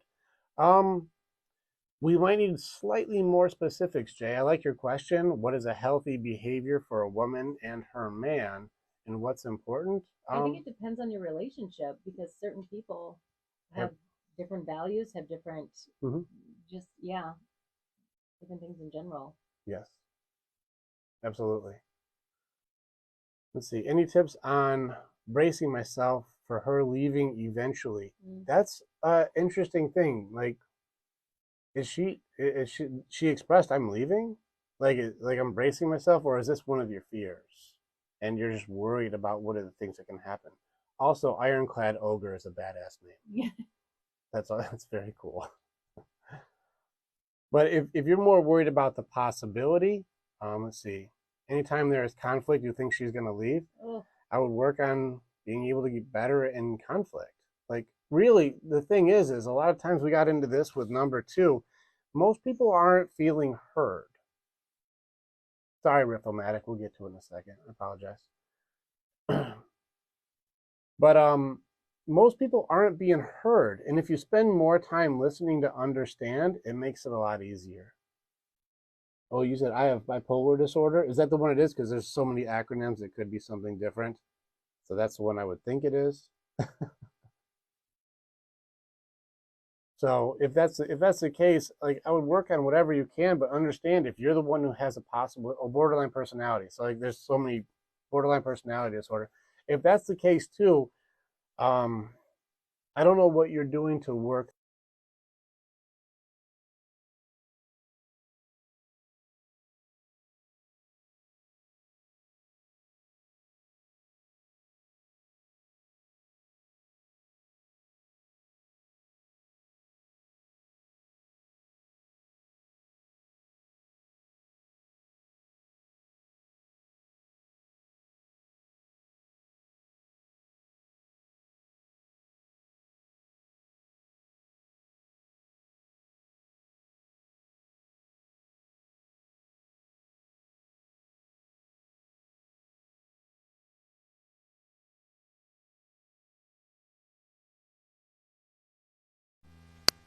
Hopefully.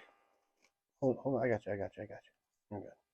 Let's see if if our mics will stay on. Mic check. There you go. There we go. We got our sound There back. you go. All right, our mic's turned off. So, oh yeah, they're blinking red. Our microphones are dying. We're back. We're back. All right, but yeah, thank you guys. Thanks for catching that for us. If that happens again, let us know because these may die again. I'll just unplug all of the system and we'll try and yell. But in any case, like, it'd be fun for hormones. You ever notice how hormones always go to like a negative place? Yeah. It's never like I'm hormonal, so I'm in the best mood ever. Yeah, it's true. Why is it always like really mean or bitchy? And you're like, damn, why can't hormones make you go like, I just want to hug you and play video games? Right. And you're like, I love when these hormones kick in. I got a player too. Yeah. Hustler, we talk about that a lot, or Rick does, labeling equals victim. This is who I am. I can't change. I'm constant. Yeah, this is part of denial also because there won't be any accountability to want to change. It doesn't work. Yeah. And that's part of the thing that we were just talking about, where somebody says, this is how I get love, is that I won't change being the victim because this is my identity. And when it's your identity, it's in your belief system so deeply that they don't want to get rid of it. They don't want to. The value of their problem is higher than the value of the solution. They won't get rid of it. They're a victim, and that's how I get love. People give me attention. It's pretty tough. So silly. Yeah. Should siblings date? Only in Kentucky. So silly. So you can book a call, Jay. Click the link at the top in the bio, and you'll see it there. Yeah. How can someone work through having a disorganized attachment style?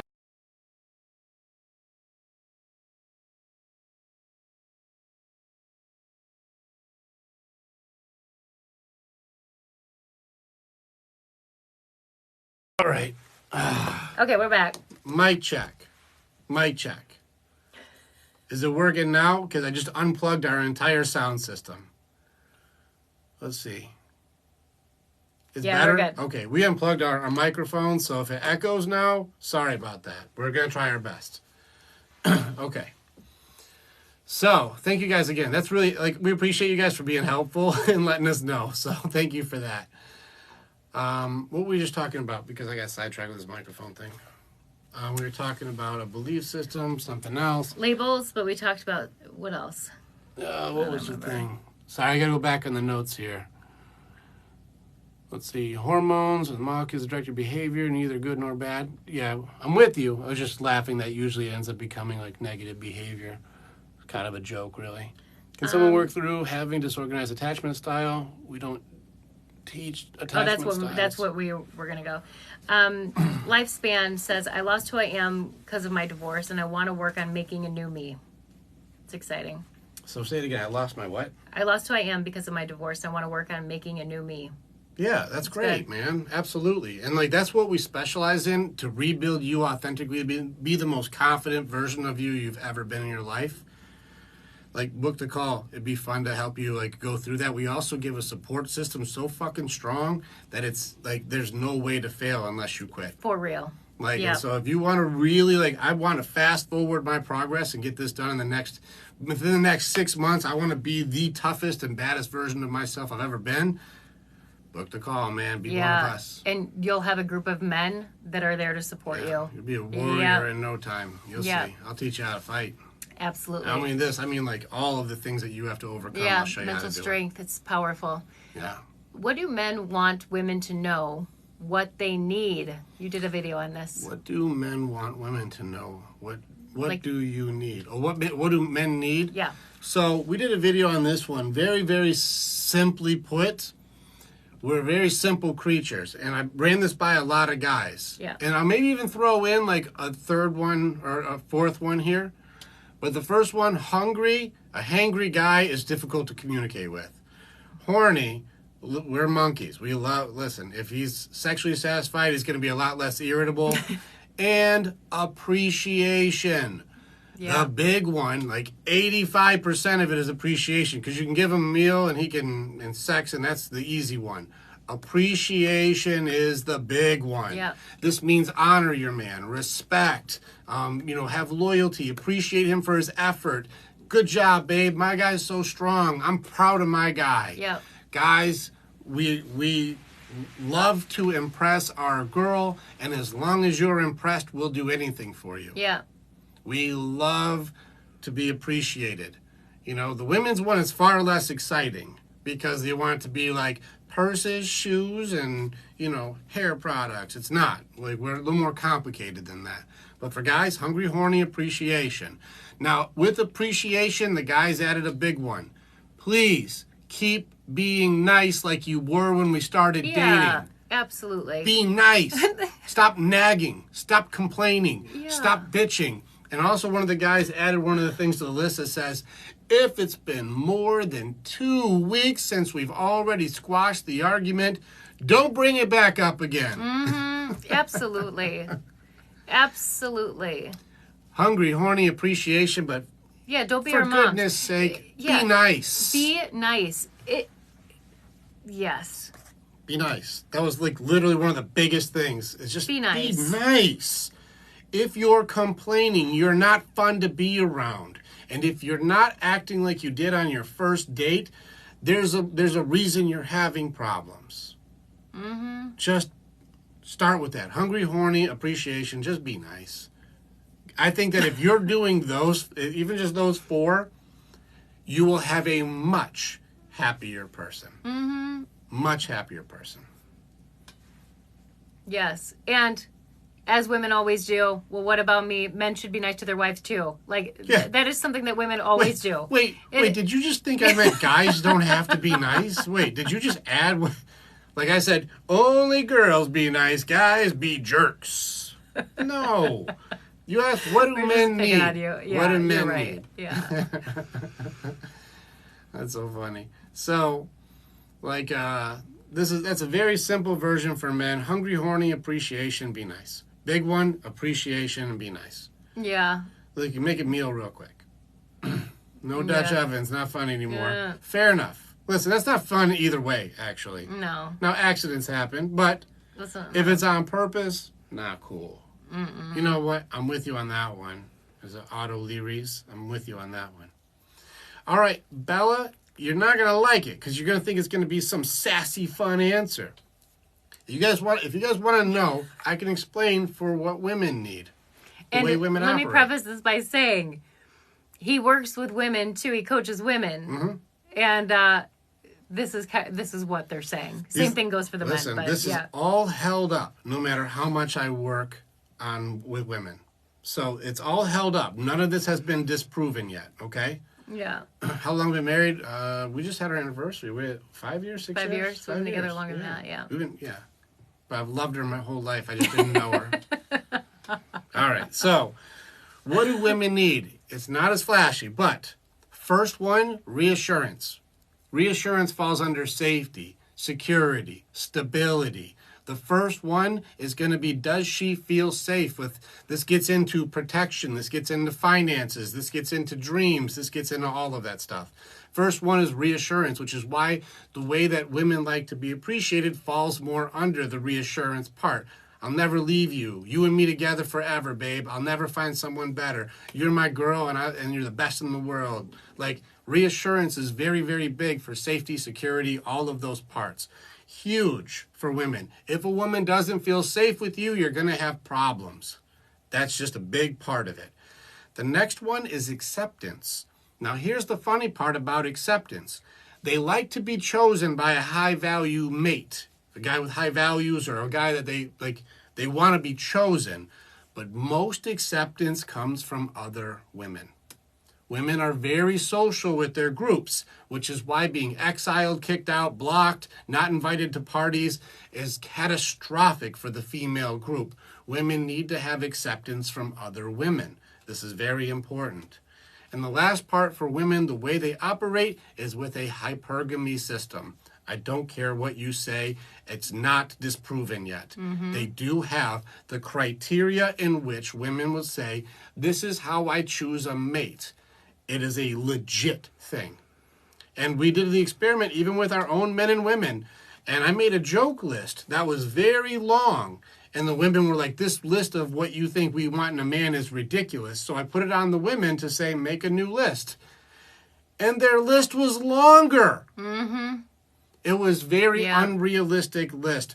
The thing with hypergamy today has become very, very complicated. And it's actually hurting women now more than anything else. Yep. It is a system that's designed to implode their own system. It's making it these days that they have to do like the 3 M's or the 6's or whatever, the stuff, all these like little catchy things like Bo Zajeski said, where he said like muscles, masculinity, money. Yeah. You know, where they got like the 6-pack, 6 figures, you know, and then what's the other one? 6 foot. Yeah. Like there's all these, like you have all these weird standards and stuff. It's wild. And there's all these things that I've actually did a thing where with hypergamy in the list where I said, if you had a man who covered everything on the list, millionaire, I don't care, give him whatever you want, big dick, has all these Prince Charming traits, everything that's great, all of these amazing things. Best dude ever, awesome cook, great dancer, fun with people, loves kids, like you name it. Huge list. Everything. Ninja. He can judo chop someone's head off. He's the baddest dude you've ever met. But he's 5'2". Would you stay with the greatest man ever if he was 5'2"? And our women said if he was perfect in every way, but 5'2", I wouldn't date him. Yep. And I was like, really? Like, the greatest dude in every category of everything you could ever ask for, if he was born shorter than you want, would be a no-go. This is how I would put the hypergamy system these days are delusional, because if you have a guy who's perfect in every single way, no, he even has a tripod. Let's make him a tripod. Let's make him like in every category except he's short. And they said, nope, couldn't do it. You're missing the values. Now, here's another thing. And this is where it got really difficult. And our girls struggled with this one because guys have to know this too. Does your benefit outweigh your baggage? And if it does not, what do you bring to the table to Prince Charming? Mm-hmm. What do you bring to the table to improve a guy who hits everything on your list? Yep. Let's just say he's 6'1". Let's just say he's got a bunch of money. Let's say he's able to do this huge list of things. Let's say this guy is the best dude ever in all the categories you've ever wanted. Loyal, honest, smart, educated. He's cool, funny, great teeth, big muscles, awesome. Yeah. Does your baggage outweigh the benefits? Or does your benefits outweigh your baggage? And then after that, what do you do for that guy to make his life better? Absolutely. To make him choose you? Absolutely. Absolutely. Because if you think you're supposed to be chosen just for who you are, it's you're not out happening. of your mind for that guy. Ladies, men are done with that. Men are... You killed it. Yeah. You killed it. You don't ruin it. Yeah.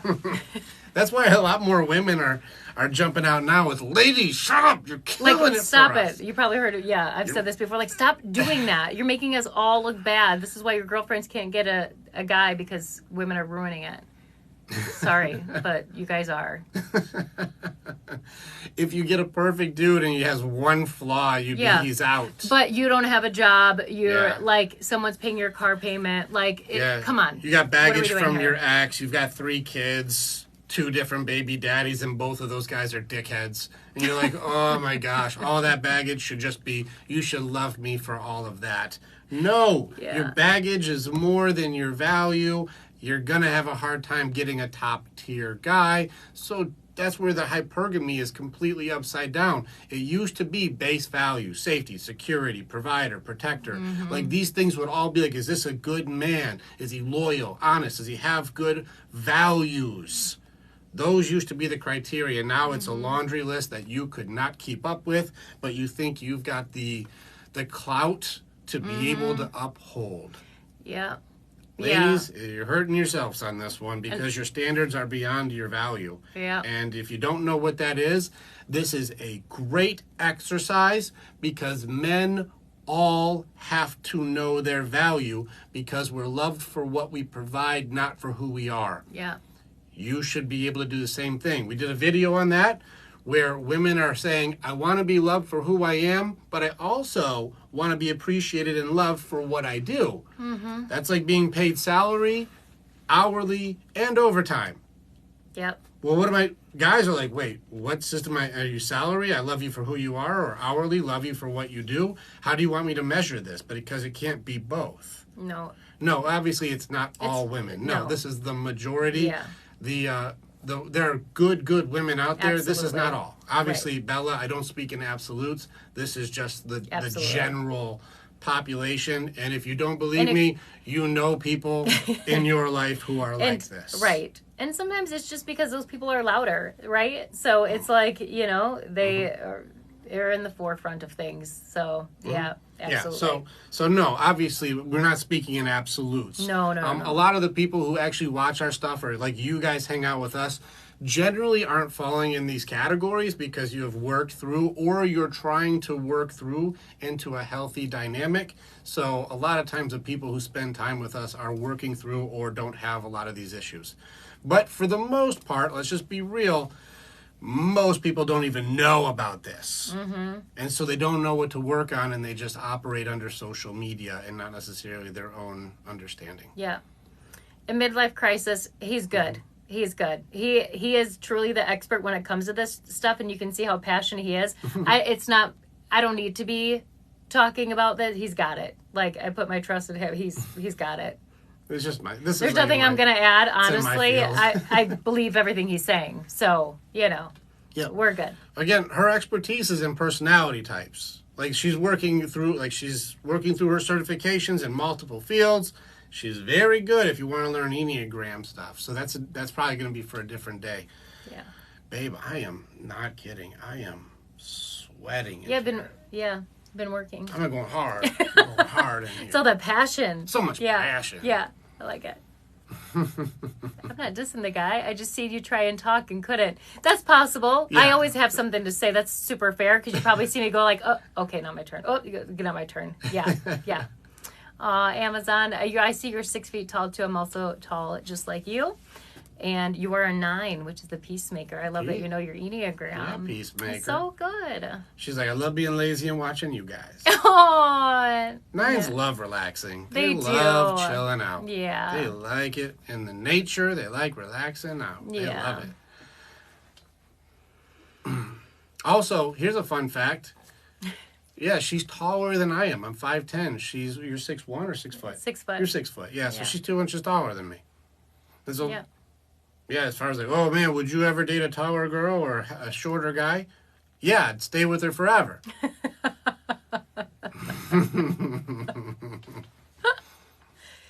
Yeah.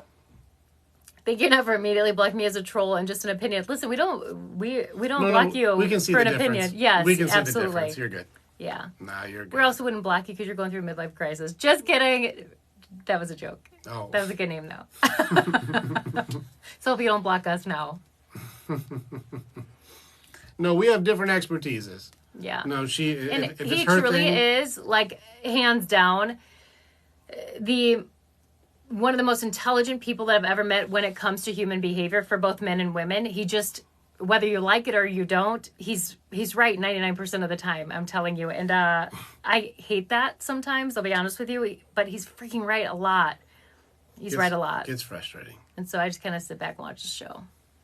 Yeah, but she's got her own stuff though, so don't get me wrong. Yeah, my when she's doing stuff her show, outside of here. when like, she does this her isn't- thing, I let her do her thing. So it's not like Yeah.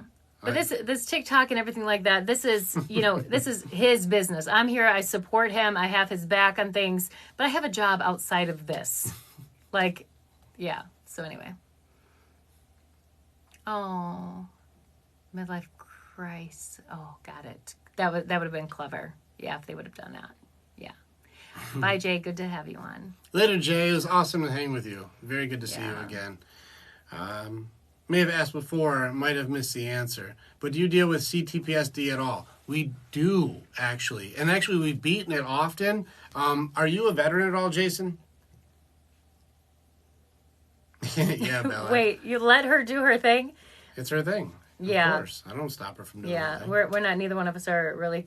We don't control each other. Yeah, it's a different thing. So, because I have a team that I work with also, to be able to say, like, if you are in a first responder or military, there's another company that we pair up with to help, but they do more neuro-linguistic reprogramming or neuro-linguistic programming, and so that's a different version of trying to help people with CPSD, but also. But they don't call it a disorder though, because being able to disassociate the parts of the trauma that you're connected with is a little bit. It's a different ways to do it, and so. Yeah, we could have a conversation. It might be up my field. It depends on the trauma that you're working through, and so.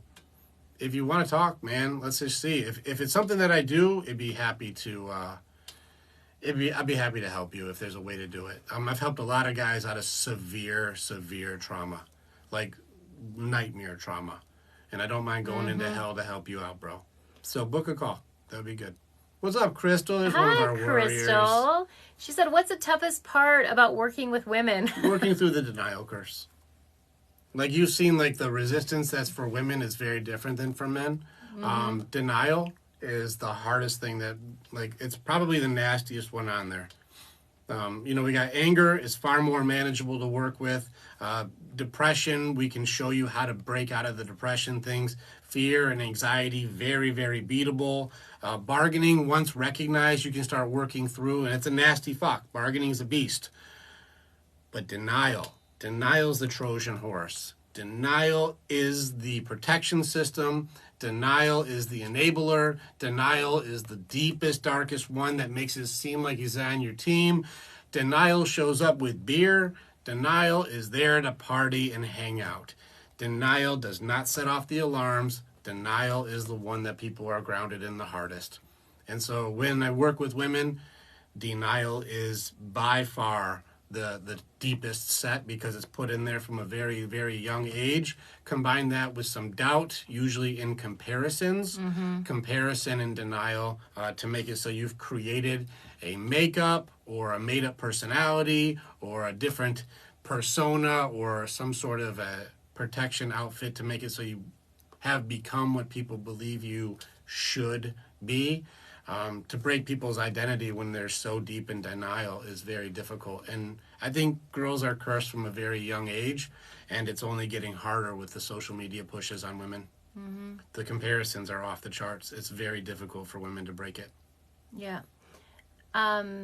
Most of the women, Otto Leary says, most of the women I work with are very grounded professional. He works in the shop, they work in the office. Here's the interesting thing about women, and what I have seen, because I also work with majority of women, and as I've been doing this Enneagram stuff and been talking to several of them, when I'm asking them questions about the Enneagram and things like that, when we have a work relationship, they'll say, oh no, that's not me, especially when it comes to more of like the constructive feedback part. Oh no, that's not me. And I have to take them out of work mode and ask them about their personal life, and then it hits home because they are two different people. Yeah. And it does very happen interesting. very often. Yeah. It does happen very often. Multiple personalities is what it feels like. It's pretty tough. On a light note, your beard game is so good. If you don't mind, what do you use to keep it in place? So there's a few things. I mean, we're going to go into beard talk for a little bit. So my boys. All right. So there's a few tricks for beards. And if you guys are getting a guy growing a beard out, you can let him know some of this stuff. He's got to grow out the neckline. Like this part down here, you can't cut up to the chin. Guys make this mistake where they think they can just have the front grow down and not have the neck part grow out so it stays in place. You got to grow it all out. Does that mean you're going to have a very, very uncomfortable, itchy neck phase? Yup. Yes, you are, and it's going to suck. My beard is very curly when it's wet, and so I straighten it. No shame in my game. I straighten my beard. He sure does. I got to keep it so it doesn't go everywhere. So it keeps controlled and it keeps a good solid shape to it. And then I just trim it to be the shape that I want it to be, whether it's straight Kratos or if I want it to be just a more sophisticated look. You choose your option for how you want it to be. But you got to grow this out. Yes, I use beard oil and I use like beard balms. The ones that I use is going to be... I use Baird's. It's an independent company. I just like the way his stuff smells. My favorite one is the cat's meow smell. I don't know what it is, but it smells good. So that's my favorite one. No, I got him. You would think it would be with my straightener. I don't straighten my hair. My hair's damaged enough with the blonde. But anyway, it's a whole other story. But no, it's an actual beard straightener I bought for him last Christmas. And it's a game changer for men that are trying to grow their beards. Yeah. Get a strong one, because I got one recently. It was like my cord got goofed up on this one, so I got one recently, and it wasn't strong enough to straighten my beard. My beard's too thick, and so get one that gets hot, because if it doesn't get hot, it won't work. And no, it doesn't burn your face. Heck yeah, love the we Viking all love that Revolution. cat smell. Cat smell. Cats meow. It's funny. Not cat litter box. No, it's cats litter. meow. Yeah, I just rub litter in my hair. So it's not like an iron. It's weird. It's like it looks like a metal brush, like a brush. Like it's got like little like bristles on it, but it's like they're hard. Yeah, and that makes it so you don't burn your face when you're doing it. But it's more like a brush than like a clamp thing or anything like that. You wouldn't be able to do that. Yeah, he did a video. It's doing his beard, so it's on there too, so you can see it. Yeah. Yeah, not that type of cat, dude. No, it's we don't have cats here. We don't have cats. We're dog people, but that's funny. Very funny stuff, though. You could probably do a chemical straightener, but nah. I've never even thought about that. I don't even know how that works. No, I don't. It's not like that curly where you'd have to like straighten it like that. But then I just do beard oil, and then I'd use just beard balm and just keep it in place. It doesn't. Yeah. I mean, I think I got it down to it's not even 5 minutes. You're so fast. You're the fastest. You're silly. You are the fastest. Keep it simple. But it works. Yeah, I wish we had sponsors. I should call them. I should call Is that what we do? We don't even know. Beards. Like, I met the dude. I think he's out in. He's in the West Coast, like in either Utah or Nevada or something. Oh like yeah, that. you were telling me about that. Yeah. I met him at a CrossFit event of all things. Yeah. Chocolate Labs, awesome gals. I like Chocolate Labs. I like labs in general. Yeah. All right. We've been on for a few hours now, baby. Yeah. I think that we're gonna go. But for any of you who want more time with us, we're gonna try and get more time in. It's Christmas, so I don't have as many groups. So you might see us during the Christmas time. If any of you guys are alone and just want to hang out, happy to do so. But we really appreciate you guys. Thank you for being here with us. Thank you for the likes and the shares. And please share some more of our stuff so we can help more people in this world. Otherwise, again, Merry Christmas. Awesome to see some of you guys. We really appreciate you very, very much for being with us. And if you guys need anything else, we will see you guys soon or book a call. Yeah, or send us direct message. We answer people. So I think we have to follow back everybody. I don't think we always follow everybody back. Oh, we don't know how that works. So yeah, anyway, so just the link's in our bio to get in touch with us. Otherwise, have a good night, everybody. Yes, have a good night, very good guys. to see you. And I gotta hit the button. Oh, your water. boy. Good night. All right, good night. Just give me a big smile.